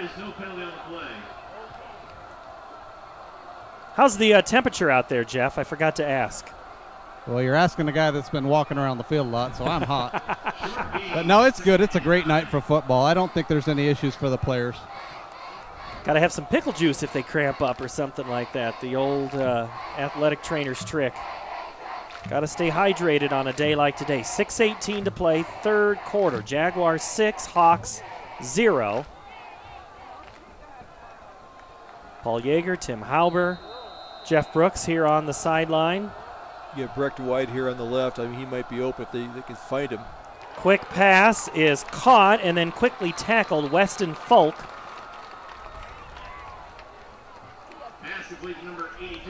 So it'll be 3rd down. I just like to see a quick hitting pass like that. You like a 2-step drop. He caught it, threw it.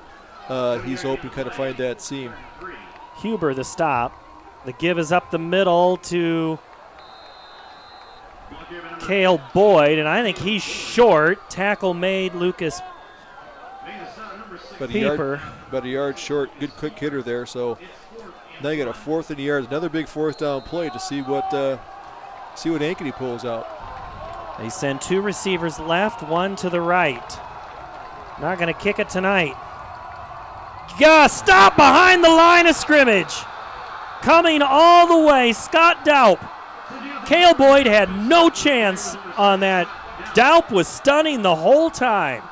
Yeah, he did. That's a great play. He was about 2 yards in the backfield. There was nowhere for him to go. That's a big defensive stop for him. That's a great series. How about that? 2 4th down plays here early in the 3rd quarter. Both teams not afraid to go for it. I mean, you figure it's a safe area, 30. If you get it, great. That's a good punt. You're not going to want to try to kick it because it's at least a 47-yard field goal. I mean, I know that Jamie Cole's done well with the Centennial kickers, and Ankeny usually has got a pretty good lineage of kickers too. Just not tonight. Handoff up the middle, Godwin, and it takes 4 Hawks to bring him down after a gain of about 6.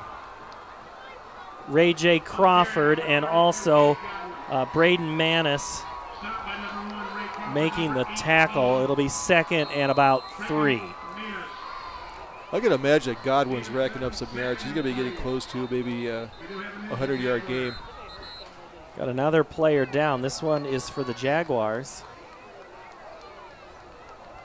I can't quite. Avery Gates is down.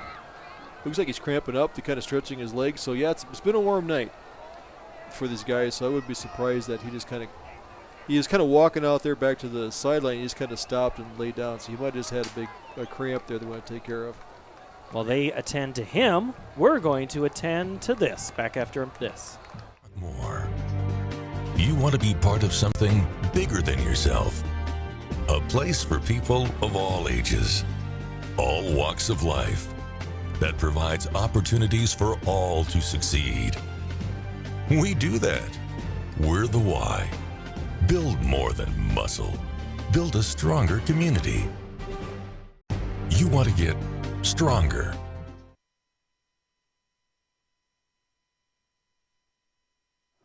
Back at Ankeny Stadium, the newly renovated Ankeny Stadium. The south end zone project will go on later as the season goes. That'll be the new entrance if you're coming from the parking lot, the big parking lot to the east and south of here. And then in another year, there'll be a team facility put up on the north side, so the have to run into Northview High School won't happen. Second and about 3 for Centennial after the injury timeout. We're going to have motion on the play, penalty before the snap. Offside. Good for the offside judge there. Offside, defense, penalty. So when the guy goes in motion, you're not supposed to necessarily, you go with him, just don't go across the line of scrimmage. That's going to be one of those things they look at in tape tomorrow morning.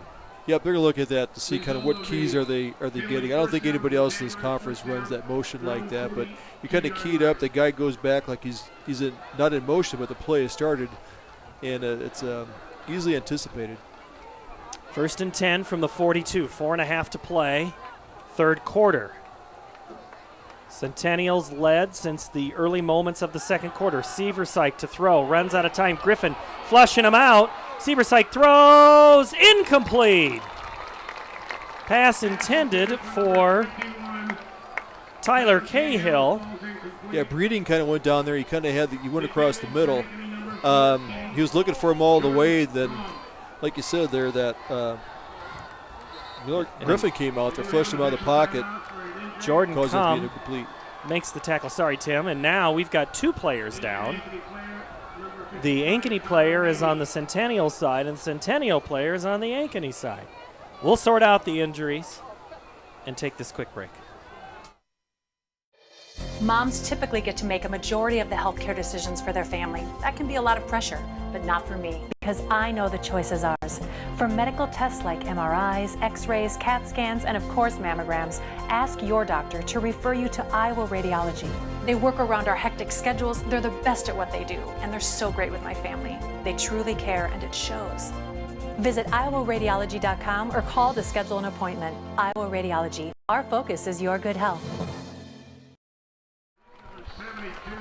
Hydration is key, Jeff Brooks, for a good cramp, but you can't hydrate in the middle of the game. Yeah, no, I feel like I jinxed these kids. I talking about that right just a couple minutes ago, and they're certainly cramps are becoming an issue. Jeff Brooks patrolling the sideline. Bob Brooks' other son is what I've been wanting to call you all night, Jeff. I mean, he was a great guy. He was. I saw a tape recorder this week, and I wanted to take a picture. An old Bob Brooks staple. Seversike gives it to Cahill near side, and Cahill, he sat on the defender, but his knee never touched the ground. Shirley was there. Yeah, Shirley came up and Ray pushed J. it back Crawford. in. Yep, nice job for coming up from his corner spot.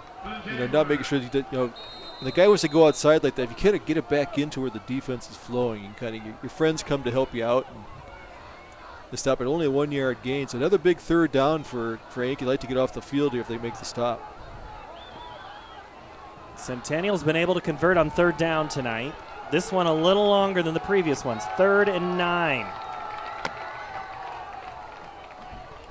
They go to the motion back. Far sideline, still running, still going, is Tyler Rogers.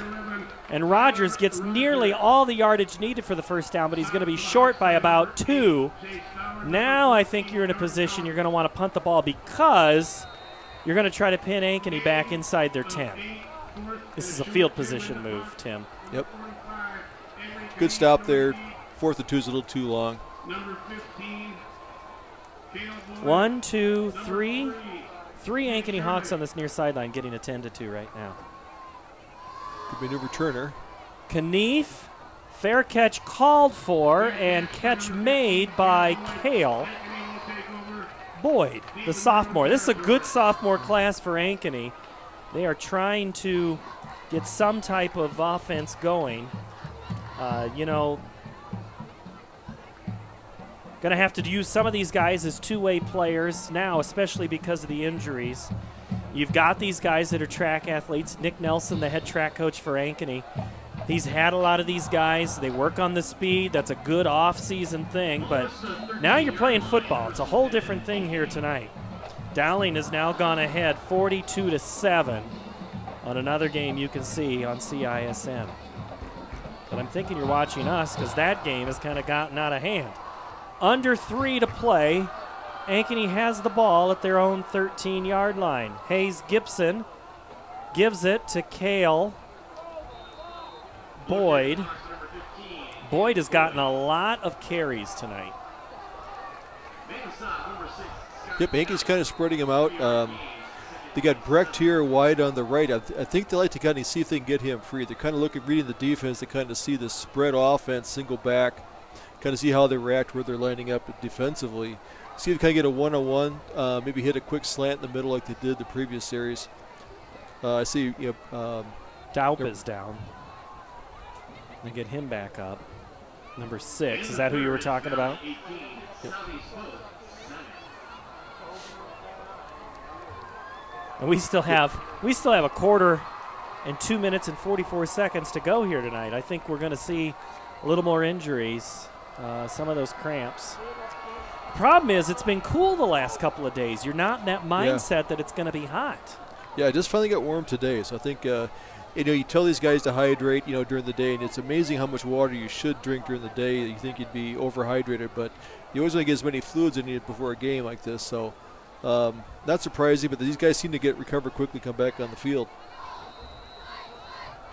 Hayes Gibson sends Boyd in motion, goes to Boyd out of the slot. Boyd in open territory, 20-25 near side, 30, puts a move on inside the 35-yard line, up ahead before he's tackled and knocked out of bounds by Keaton Gray on the near sideline. That's a first down, and that might just start the engine for the Hawks. Yeah, actually good block out there by Brecht. He's been playing wide left out there, and he kind of gets there and gets on the cornerback and kind of blocked him, so creating that seam to cut up inside and make a big gain. 2:33 to play, third quarter. Ankeny with their first down of the half.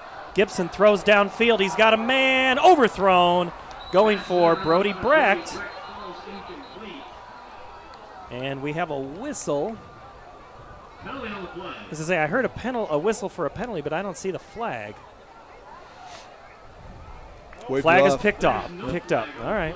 Brecht is, you talked about it earlier, Tim, good baseball player. Apparently he went over to the University of Iowa earlier this summer for a workout and just opened the eyes of a lot of coaches to his abilities. Played right field for the team, leadoff hitter. Love those multi-sport athletes as Gibson goes back up the middle, sees it, takes a pop. Wow, what a hit. Rogers just rung the bell of Gibson, but Gibson kept on ticking enough for a first down. Great run there. He took a shot there. Two objects going at high speed at each other. So looking for that quarterback draw here to come back in the game. Well, when you have success with other plays, it's a little more effective. They go back to Boyd, off right tackle this time. And making the stop is Jaden Cooper, the 6', 210 junior. And another Hawk down, another player down. Getting up is Boyd. But if they blew the whistle for him, they're going to have to take him out. unless you call timeout. Nope, it's official timeout. To get the player done like that. The water boy called off. Kind of fun to look at the ball boys, water boys tonight. These are some of the kids that are going to be on the field in just a few short years. These kids know each other. They've played baseball and football and basketball against each other. Kind of common for both of these teams to know the other player real well. It might be a town of north of 50,000, but a lot of these kids still know each other, and they want to win. The give is to Griffin on the left side, and he's popped out of bounds by Rogers, and a penalty came in late, and I kind of have a feeling that's going to be against the Hawks. Yep, he kind of got there, and there was it was right on the sideline there, and I think he kind of gave that one little extra shove. That was, as the officials say it, they're going to call it clean. They're going to keep the game as clean as they can. So I think he just got a little bit exuberant there. We ran out of bounds. Nothing intentional there, but that's going to draw a flag. They're going to watch that player taunting. Dead ball. Personal foul, Ankeny, 15-yard penalty. It would have been about 3 yards short, maybe a yard short of the first down. Instead, it's going to go all the way back to the Ankeny side of the field as the Hawks had made it to the Jaguar side. Penalty takes the ball back to the 42-yard line. Third down. So now it goes back to the 42, and it's third down. Third and almost 20. Third and 17. Hawks have got to find a big play here. They go with the screen. Ray J, stop, pop, ball dropped on the floor of the stadium. Desmond Vaughn, he read that like a book. They kind of go back to that play one too many times in this thing. It's a safe play to run. You're not going to throw something deep, but luckily called incomplete. Wasn't a turnover, so at least the Hawks going to get a good punt here. They got some field position. Maybe pin it back inside the 20. What would have been up a short, easy to make first down turns into a punting situation for the Hawks. Griffin rolls right, throws the right leg into it, and it goes out of bounds after a bounce at the 30. And Jeff Brooks is out of bounds at the goal line on the left side. Jeff Brooks, what's happening, man? Oh, nothing. Tell you what, there is some nice hitting going on down here on the field. That's these kids come out to play tonight. Jeff, what do you think of fans? I mean, is it still pretty full on this Ankeny side? Yeah, it is. I can't believe both sides of this stadium are packed. And as I was telling you before, I can hardly hear you when I'm by the students. They are loud. The Ankeny student body is to our left. The Centennial student body is on the far side. And the Centennial student body, Tim, they are at least halfway filled, if not three-quarters filled on that far sideline of the whiteout.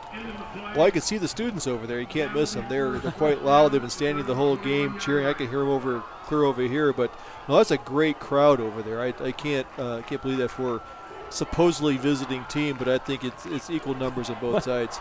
Well, Centennial's closer by distance here to this stadium. So, yeah, hard to call them the visitors in this place. Godwin gets the call, and boy, Godwin's still on his feet across up to the 40-yard line for the tackle is made by Jordan Cum. Wow, Godwin almost 20 yards in the blink of an eye. And he's slow to get up. Yep. That was a great run. It was, that I kept talking about during the game, that middle line, those guard and center, they kind of get in that block. I think they're double teaming Gray there in the middle because he's the big immovable object. So they kind of get in that seal block, and if the linebacker doesn't get up there, he can pop it. But Goodwin has a great burst for a fullback. He's got some surprising speed out there. Or I should say Godwin. I keep calling him Goodwin. Yeah. Well, there's a Goodwin on the roster, too, for one of these teams. This is something that Centennial, that split happened. This is their 6th year of being a high school here. 6th time we've had this game, and it's been intense on all these games. But Coach Pizzetti thought, the Jags have been to the Dome the last two years. Yeah. They are several years ahead of schedule. He thought after the split it would take almost 10 years before they'd make it back up to the Dome. Well, you're looking at really two good experienced coaches here. So they got some a really good program here. well-coached game. And we're looking at a 6-0 game winding down to the third quarter. Closer than I thought it was, a low-scoring game. But, yeah, coaches have done a really good job of getting these guys prepared. Player is off the field. We're back to live action. 1:12 to go before the third quarter expires. Gates goes in motion and gets the ball. Cuts back against the grain. Escapes one tackle up across the 45 before Mello tackles him, Mello Gray. And also, Mello, that's big 6'2", 315, kind of hard to, he has been on the field a lot. He does play well getting sideline to sideline for a big guy. He does get down there. He's in on a lot of tackles. If they can turn that running back inside, he tends to be there to help out. It's usually the job of the defensive end, turn people back inside. So your DNs have got to help bring those guys back to make those tackles. Reverse, now new running back for Centennial. That's Colin Lucci. Stopped by number 8. And the tackle made by Chase Bauer. Bauer, the backup quarterback, and a guy who we might still see at quarterback at some point. Both Bauer and Gibson, really good athletes for Ankeny. And the Hawks are looking on the bottom side of this scoreboard. We've got just one quarter to play in this first game of the season. Centennial leads Ankeny 6-0. The fourth quarter when we come back. This is high school football on CISN.TV. Is Iowa. And here, we don't just dream of a better tomorrow, of a smarter way to do business or live, of perseverance and progress. We inspire it in others. We challenge the conventional, reimagine what it means to be better, and then dare ourselves to make it great. This is Iowa, and here, we don't just dream, we make history. This is competition and good sportsmanship. Who knows it's not about the trophy and medals, but rather the lessons learned. For those who understand, it's not whether you win or lose, just that you give your best. So go ahead, lace them up, take the field, have fun, and play. For the experience, for the memories, for the love of the game. Shields.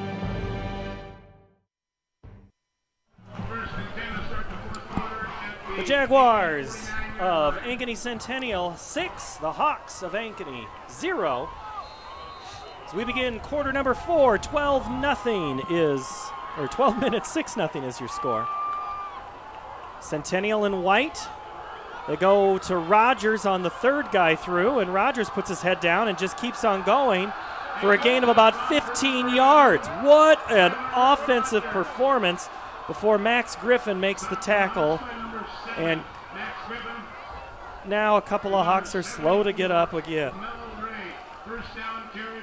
Yeah, big plays like that. I saw, Hoy was out there, Morris is out there. These guys got some good blocks in the end. Even the tight end, Breeding, was out there. Hasn't really caught the ball much tonight, but, those are great blocks that allowing Rogers to get a full head of steam, and he just kind of bulldozed over a few guys. So his linemen are doing a great job. Centennial now having their way with the Hawk defense as they go back to the same recipe, Tyler Cahill. Cahill has been extremely hard to stop tonight. Third down, he's been a great back for the Pizzettis. Yeah, Watson out there, getting on the edge, just kind of getting a leg, tripping him up, coming up from his safety position to make the tackle. I won't say many of these teams have left points on the field. Just neither offense really can get much further than about the 20. Let's see if Centennial can do it here.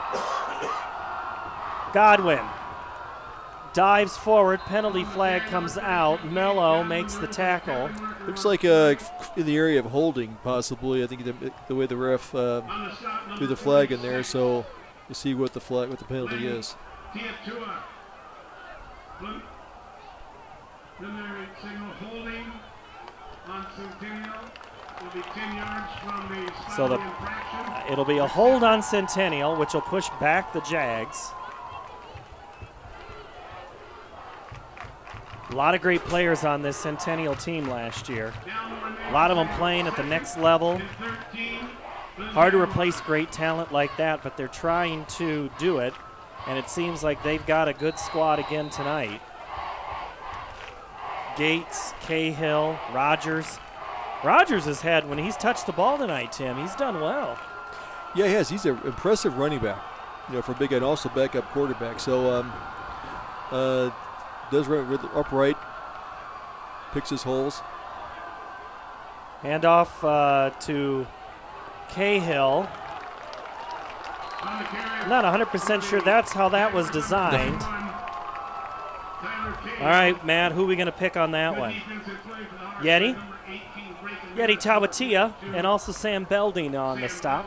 Jordan Cum came in for, he was out playing that cornerback out there and got out there and kind of stopped him in his tracks, kind of cut off that lane, not let him get outside. So, once again, impressive the Hawks with their defense, kind of keeping the outside contained, kind of moving all that motion back inside where the defense is.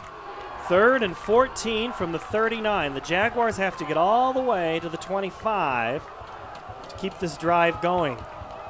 Probably need to get inside the 30 for attempting a field goal. Seversike flushed and thought about getting rid of it. Yeah. Still on his feet, and then popped at the end, and that's going to be a penalty flag. And that is going to draw the ire of the Ankeny staff. The whistle had been blown. The quarterback had kept running. He didn't stop at the whistle. The Ankeny player didn't stop at the whistle, but the officials felt that it was a little too much after. So this is a huge play because the Hawks had the Jags stopped all the way back at the 45-yard line. This, depending how it's marked out,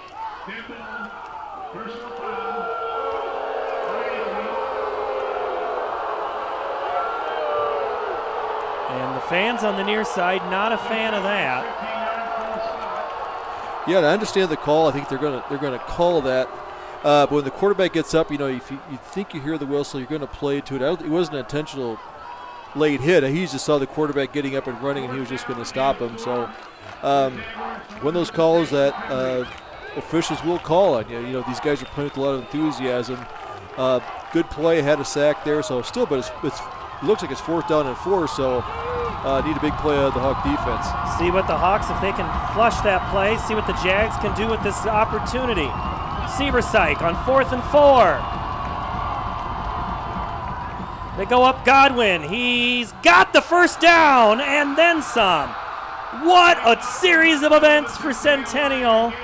Ray J. Crawford and Jeff Brooks. I'll tell you what, football is full of emotion. I'm kind of guessing you can sense there's a lot of it on the field right now.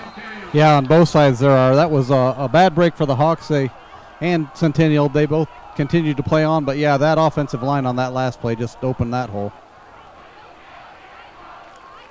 And the O-lines will try to start who's in better shape now. So Centennial, fresh set of downs at the 23-yard line. Gates in motion, gets it on the sweep. He's got room. He's at the 10, the 5, touchdown! Avery Gates, 23 yards out, and Centennial extends their lead to 12-0. You've got the outside cutter back inside Carter Lane. Really kind of picked his way through the defense. They've been out there a long time this second half, and kind of get a little slow to react there, and that's surprising. That's an impressive drive back and forth to get down here, so a good score. So the penalty comes back to bite the Hawks. Centennial takes advantage. Knief out of the hold from Keaton Gray. The kick is up, and this one is good. 13-0. Jaguars lead the final 8:28 when we come back. Hey everyone, this is Dan Holm with Ankeny Fanatic. Be sure to check out our website this fall for the best local high school sports coverage around. Whether you're a Hawk or a Jaguar, we'll be covering everything from cross country, man that dude is fast, to volleyball and everything in between. Well hey Kenna, welcome back. You don't want to miss any of the hard-hitting action. Come visit us at AnkenyFanatic.com.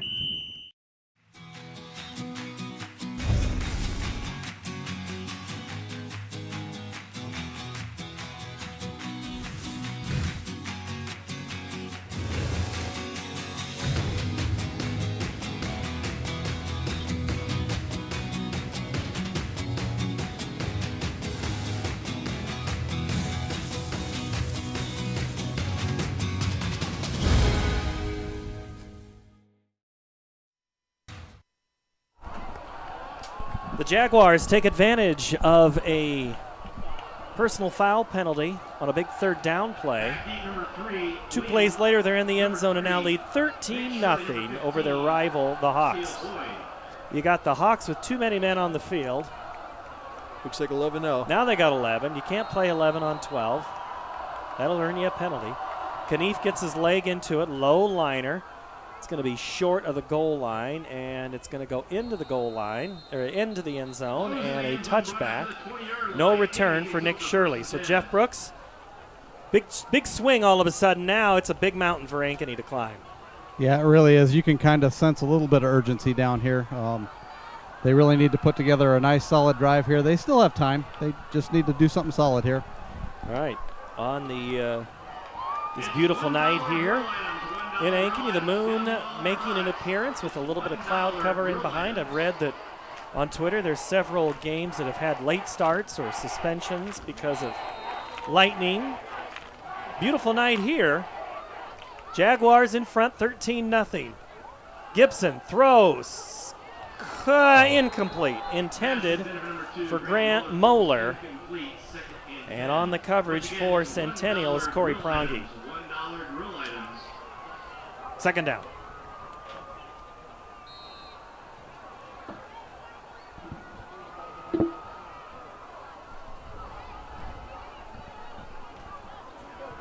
Trying to find Brody Brecht. You know he's well covered. Got to see who else will step up. Play again is the pass, and Gibson had nowhere to go. Collapsing in a hurry, Lucas Piper. Yeah, defense knows they're going to have to pass here because the clock is going on there, so they kind of tee off there so that those 4 down linemen are getting a good rush. You're going to have to kind of get if you're going to pass like this, you're going to have to get something out quick because you're not going to have a lot of time back there. And you're not in 4 down territory. You're going to have to get a lot of yardage on this play. Here comes some pressure. Gibson steps in front, throws, caught, and then some. First down and more. Catch made. Grant Moeller up to the 41-yard line. Gain of 23 on the play. Tackle, Jackson Huber. Is that Aaron Rodgers out there kind of scrambling up the middle, throwing kind of off balance, hitting him in stride across the middle of the field? I don't think his dad played with Rodgers. Gibson. And he might have lost the football going for an extra yard. And if you believe the Centennial side, the Jaguars have the ball. Turnovers have plagued Ankeny tonight. Recover on the fumble, Jackson Huber. Huge play for Centennial.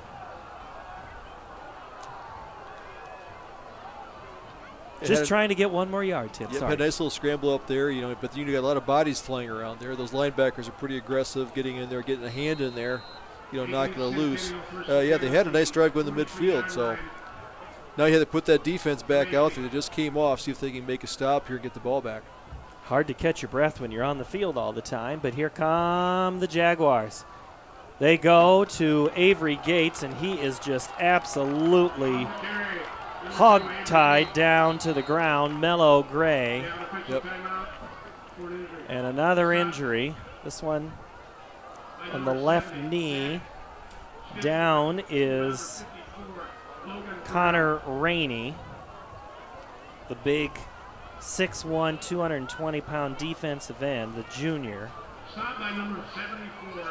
While they stretch him out, we'll let you learn about one of the important people that bring you this broadcast.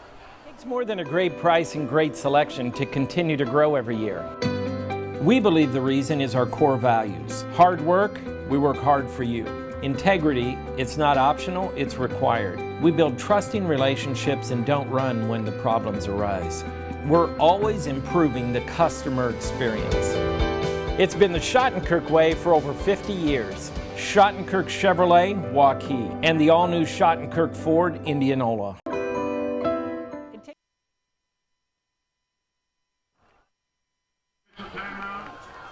Lots of cramping tonight. We are certainly seeing it.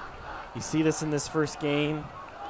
Today's only the 24th of August. We still have another game in August next week, the 31st. We will be right back here for Urbandale and Centennial. The Jaguars will be on the home side of the field, and Sam Anderson's group from Urbandale will come on up here. Seversike hands it off. Cahill around right side, and guys are now not quite wrapping up. And poor form tackling is going to get you a little bit of trouble. Yeah, when you get tired, you don't move with the legs as much. You kind of get your arms out there trying to stop them. And these running backs for Centennial do run hard, so you're going to see a lot of this running inside along the hash marks, keep that clock running, kind of go down the field. So that's going to be, we're going to see a lot of this drive. I'd be surprised if the ball ever goes in the air. Mo Watson the tackle, 3rd and short. Under 6.5 to play. Handoff Godwin. He got it. Good second and third effort here.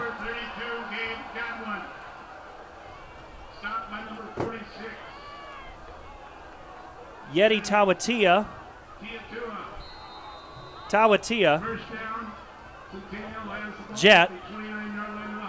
Jet makes the stop.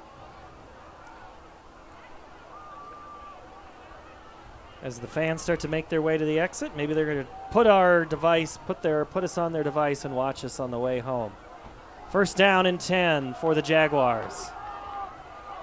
Handoff goes Cahill right side. He just keeps on grinding as we're under 6 minutes to play.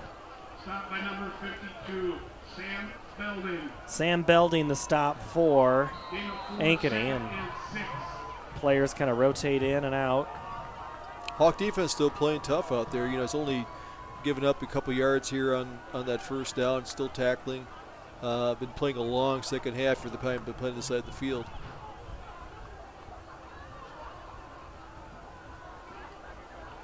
Seversike under center. Second man through is Avery Gates, and he's wrapped up. Right at the marker, maybe a foot short. Nick Shirley, the junior. Tawatia was there as well. Big Jacob Bayer comes in the game. Add a little more beef on that offensive line for his 3rd and 1. Centennial's been great at third down tonight. Let's see if they can convert again here. This one almost just have to fall forward for a yard. Fumble. And, well, they fell forward. Back to the line of scrimmage, but it's short. Looks like they lost a yard. May have lost one. So field goal try. Up by 2 scores. Seaver field goal kicker. I think you go for it, because if it's blocked, you return that for 6. Here, you make Ankeny at least earn it. It'll be 4th down and 2. Probably the same play they had drawn up last time. 3 backs behind Seversike. The give is to Avery Gates, and Gates just squirts his way out to the left side for his 3rd touchdown of the night. This one comes from 21 yards out. And Centennial starting to roll.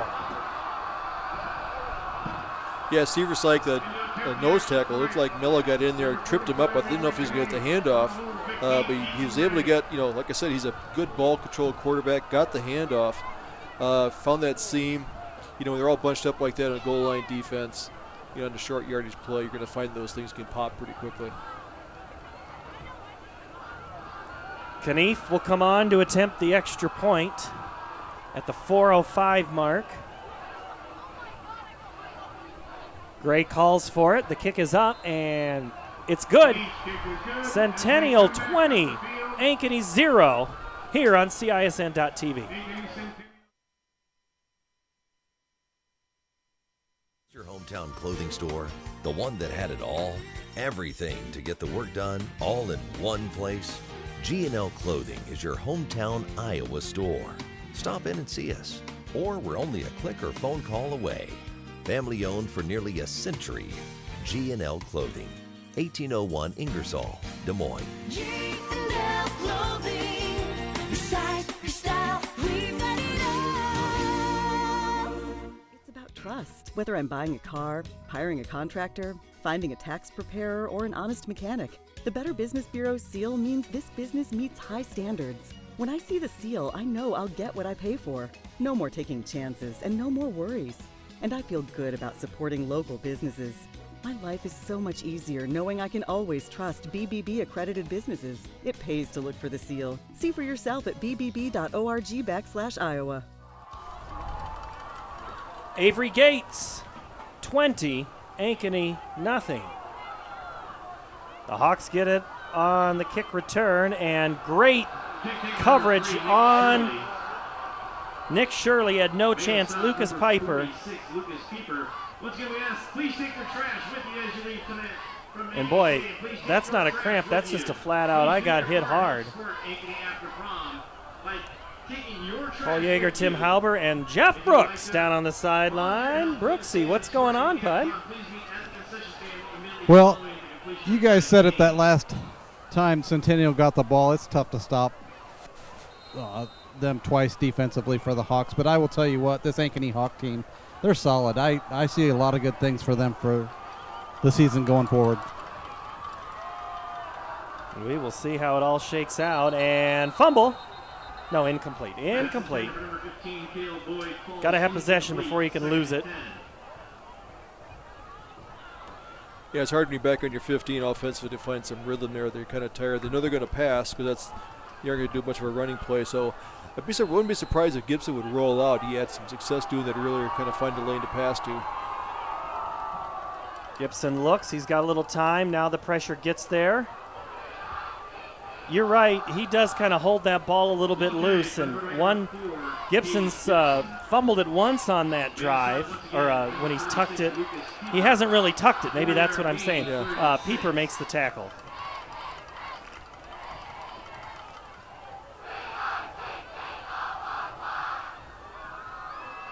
Play action again. Gibson throws. Great looking pass. Just thrown over the head of Grant Moeller. If we're down, when he gets outside, he's got a little more time throwing on the run. He's got to get some guys open on the sideline there. But good athletic quarterback. He does move around really well. Hasn't had a lot of time. He had a lot of pressure in his face. So, but he's gonna improve. He's a good-looking quarterback, competitor. I like what he's done there. Just, he's facing a really good team. Well, and a quick 3 and out, and Griffin has to get his foot into it. Kicks it out of bounds about 6 yards. And the official is still marking that off on the near side. And he will say that the ball went out at the 39-yard line. So Centennial will have it 1st and 10 from their own, or from the Ankeny 39, 3 minutes, 20 seconds. And this is almost the exact same score as last year, just a little different scenario. 21-0 last year, all scored in the first half. Nothing scored in the first quarter this year, Tim. It's been in the second and the third, but it's all been Avery Gates. You have to think, and they got Centennial's got some size. They're a really good running team. They kind of could control and got their tempo in that second half. Had a couple breaks there with penalties, but got the first down. Hand off to Mark Loyola. Stop for the Hawks by number 8, Jace Bauer. Jace Bauer, the tackle.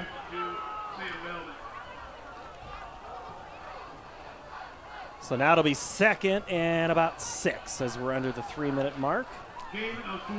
Well, they let the game clock run down there to as much time as they can. Tight formation. When you've got the lead, you can just run the ball and you don't have any pressure. When you don't have the lead, those plays go like that if they're all three incomplete, and that's kind of what's happened to Ankeny. It's just the 3 and out as Brecken Manis. Manis the tackle. No gain, 3rd and 6. There's your favorite player in there. Yes. Tua in on the play.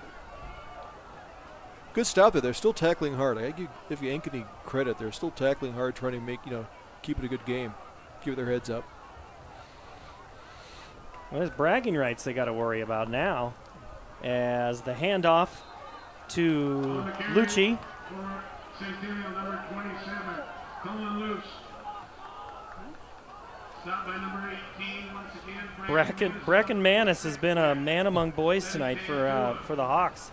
He has been pointed to a lot as making tackles, and now down on the turf is Manis himself. Injured player number 18 for Ankeny. And Tim, we had a chance to go onto the field before the game, and it wasn't as hot as you were expecting. No, when you get these field turf, with those rubber pellets in there, if you get the sun on it all day long, get a 90-degree day, it kind of starts to bake the field and kind of holds the heat throughout the game. You kind of feel like you're playing on pavement. Actually wasn't too bad, and there was a breeze down there right before kickoff. I thought it won't be too bad for the players, but still, it's a little humid out there. You're playing hard. You're going to cramp up. So still a fairly warm night for football. Well, I'm looking at the flag up the south side of the stadium. It is not moving at all. You know who's moving, though, are the Centennial Jaguars. They've got it 4th and 3 with 90 seconds to play in this contest. Play clock down to 10. They'll hold it for a little bit longer to keep milking that clock. And handoff. And getting the first down, or at least darn close, is Mark Loyola. Stopped briefly by number 9, Cooper Cox. And Cox makes the stop, but not until the first down is made, so that'll do it. Now Centennial can just take a knee and run out this clock. We'll come up here, Jeff, in the post game. I think if you can, you get a chance to find Avery Gates. I want to ask him, could anybody stop you tonight? Or, Coach Pizzetti, I think, Gates was the difference maker, and, it just seemed to be the fresh bodies. It just seemed Centennial had 3 or 4 different options to go to tonight, Tim. Yep, they did. The running backs, by committee. Coach talked about that. They're going to have a lot of different guys run the ball. I got to give credit to Hoy, Formanek, Morris, Prusner, Peterson, those guys in there. They did a job the second half. They opened up some holes. There's some nice seams in there, like they're leaning on them there, getting positive yardage. So that offensive line really looks good. I expect, I'm not surprised if I'd see Centennial back at the Dome again. Still looking to see who can match Dowling on the west side of the state. The Maroons rolling tonight, and Centennial will improve, start the season at 1-0 for the second straight year. And the Hawks again struggle to get over the hump against their crosstown rival. Tonight, your final score is going to be Ankeny Centennial 20, Ankeny High 0. When we come back, we'll get a couple of post-game interviews. We'll chase down some coaches and talk to Coach Pizzetti and find out what he thought went well tonight, and maybe a couple of those players as well. Our post-game show getting started here on CISN.TV. Hi, Ron here, head coach of Westside Auto Pros. When your car's on the injured reserve, you want to get it back in the game as soon as possible. I know that. That's why you need to bring it here to Westside Auto Pros. I have a team of experts that can fix almost every automotive injury. Whether it's a fractured joint, a brake, or if your car just got its bell rung, no problem. We can even do a complete physical on your car to make sure it's game ready for the entire season. So bring your car to Westside Auto Pros and we'll get it back in the starting lineup in no time. Hey, you guys are dogging it back here. Let's move it, move it, move it. Strong community doesn't happen overnight. It takes a vision for the future, the ability to turn a challenge into a success, and individuals who inspire new generations of growth. Greater Des Moines has done a lot of growing over the years, and so have we. At Brick Gentry Law, your success is something that we create together. Thank you for making us a part of your community. Thank you for 50 years. Building a strong High-quality beef doesn't have to come with a high price. High-Beat Angus Reserve. It's 100% natural, hand-selected, pure quality beef. The cuts are tender and the price is lean. We choose our beef knowing what will deliver the best flavor and most tenderness. So now, going out for a great steak can be as simple as going out to your grill. High-Beat Angus Reserve. Dinner out just became dinner in.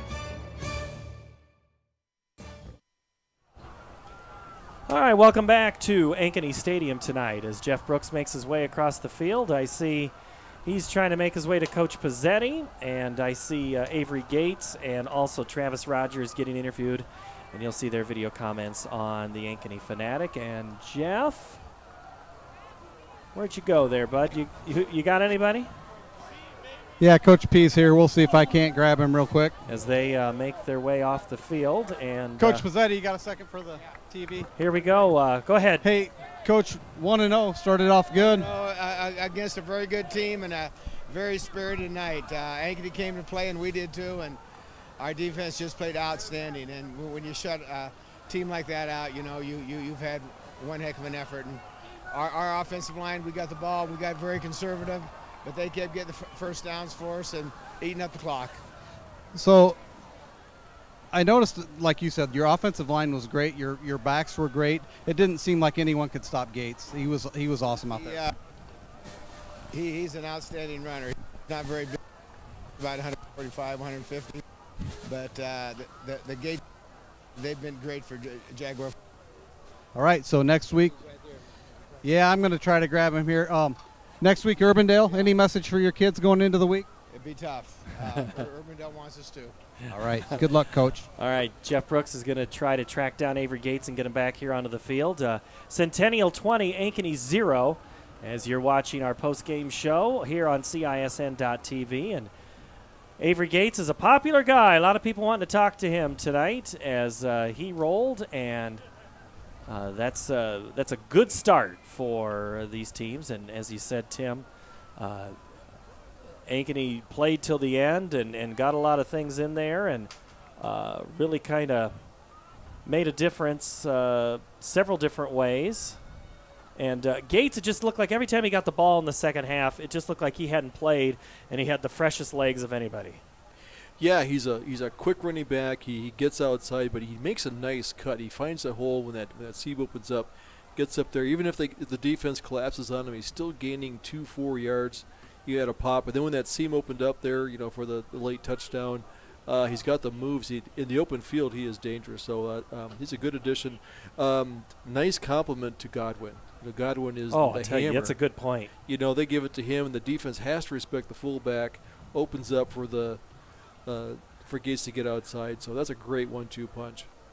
Tell you what, if Gates has to keep doing these interviews, they're never going to get him on the bus. I know Jeff is standing out there, and he's waiting patiently, and we'll try to get Avery. And during the year, we're going to try to get some players in the post game. And as I said, we're trying to kind of work out some new things. This is new for both Centennial and Ankeny, that they just getting used to, hey, this is kind of what the TV or the web wants, and you know what we're going for. And it looks like we'll try to get Jeff. Let's go down to Jeff Brooks right now. Jeff? Hey, Avery. Here with the CISN TV. Had a great game. Thank right? you. Yeah. So it's been a long time coming since last football season. What did you think of your first performance tonight? I was really excited this year to come out and get some carries on the varsity level and see what it was all about. And coming out and being able to do that, it feels awesome. So worked hard in the off season, and it's here, 1-0. So what are you looking forward to the most coming up? I'm just excited to play each game with my brothers on the field. We're a family. It's the best thing ever to go out there on the field and get to fly around with them and have fun and win games. One more question for you. Tell me a little bit about your offensive linemen. They surely opened up a lot of holes for you. Yeah, they're amazing. They did every job they were supposed to do, and that's the reason I was able to carry the ball and get good yardage on every play. They did what they had to. All right, man. Good luck with the rest of your season. Thank you. All right, that's Jeff Brooks on the sideline. Great job, Jeff Brooks. Way to go. Tim, we'll get a chance to look at some of those stats, and early on, I think the stats are purely going to be in Centennial's favor. I mean, they just tonight kind of controlled that offense in the second half. Yeah, they did. They kind of had it. They came out with a mission. They got the ball. They started moving it quite well. Kind of got rid of that fumbleitis they had in the first half. They kind of hung on to a little bit better. Holes are opening up. But Ankeny High gave them all they could handle. I mean, they were not a pushover. So, but that line's impressive. They work well together. They had the tight end. I saw some 2 tight end formations. So they were here to run the ball and run the clock, and they did a very good job that second half. So if you're Ankeny, you got to figure out a way to get Boyd either some more yards. I mean, you think about that offensive stretch where the Hawks did get a couple of first downs, and they were able to get some forward movement, and then that quarterback sneak was there, that quarterback option on the run-pass option, the RPO style. The thing is, what Centennial did that Ankeny didn't, I think, was establish a really good running game. Yeah, it's there. They run the single back set. They kind of look at the running backs. Then they had that quick slant is in there. They ran some wide outs there. They kind of spread the defense wide. There's going to be some more lanes in there. I think for Gibbs, I think as he gets a little more settled, he get past his first game, he gets a really good team. Then you kind of get out there, get the ball out quicker. That middle screen was there. They had a great pass down that one that was a tipped interception. They ran some good routes, so they were close. That was a 6-0 ball game. It could have easily been a tie ball game. So I think there was a lot of potential there. There's nothing to hang their head about with this game. I think there were a few. Some would that 6 almost felt like 60 at one point. It just seems so insurmountable.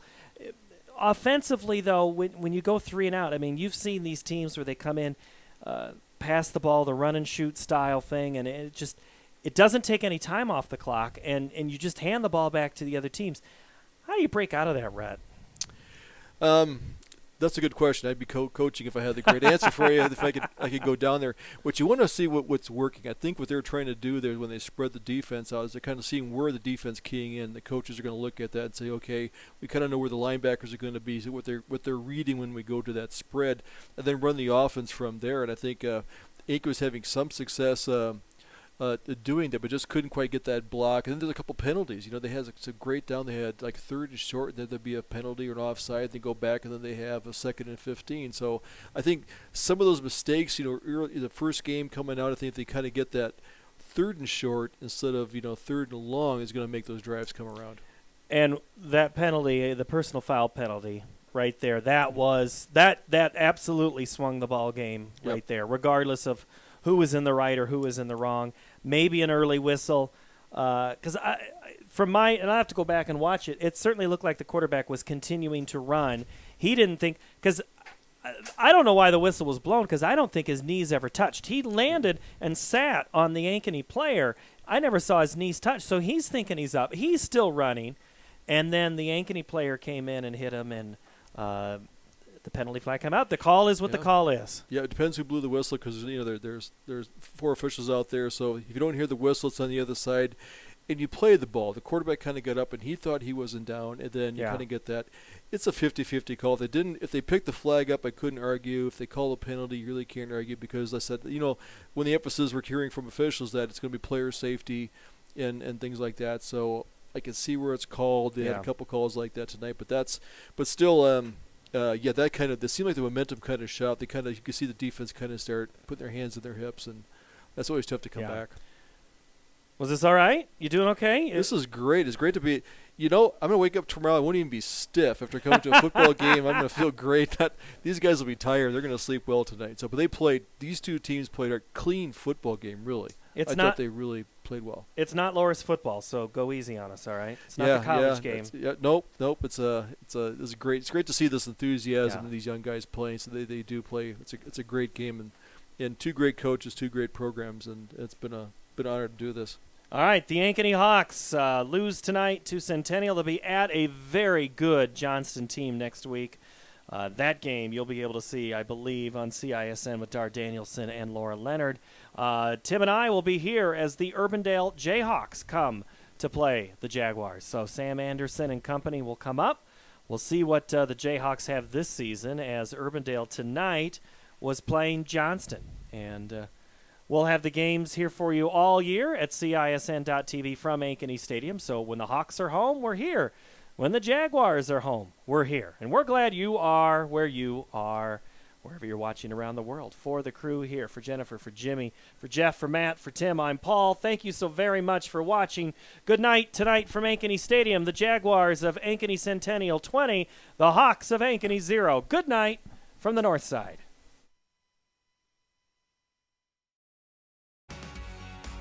Hi, I'm Chris with Fireplace Superstore. It's August and time for our early end-of-season sale. Groups that we have too many of are marked way down, like this Sun Villa group, $1,000 off to $32.99. Or this North Cape Avant group, sofa or sectional, 20% off. Or this great Lloyd Flanders Charleston group, $1,000 off to $32.99. The best weather for outdoor furniture is still ahead of us, and we still have Iowa's largest selection. The value of staying active cannot be overlooked in our lives or our young athletes. However, high-intensity workouts come with the risk of injury. If you or your child have sustained a sports injury, Select Physical Therapy in conjunction with Iowa Ortho are here to help with 2 convenient walk-in locations. From diagnosis through recovery, you'll be put directly into the hands of experts who will evaluate and treat your sports-related injury. Call us today for an evaluation.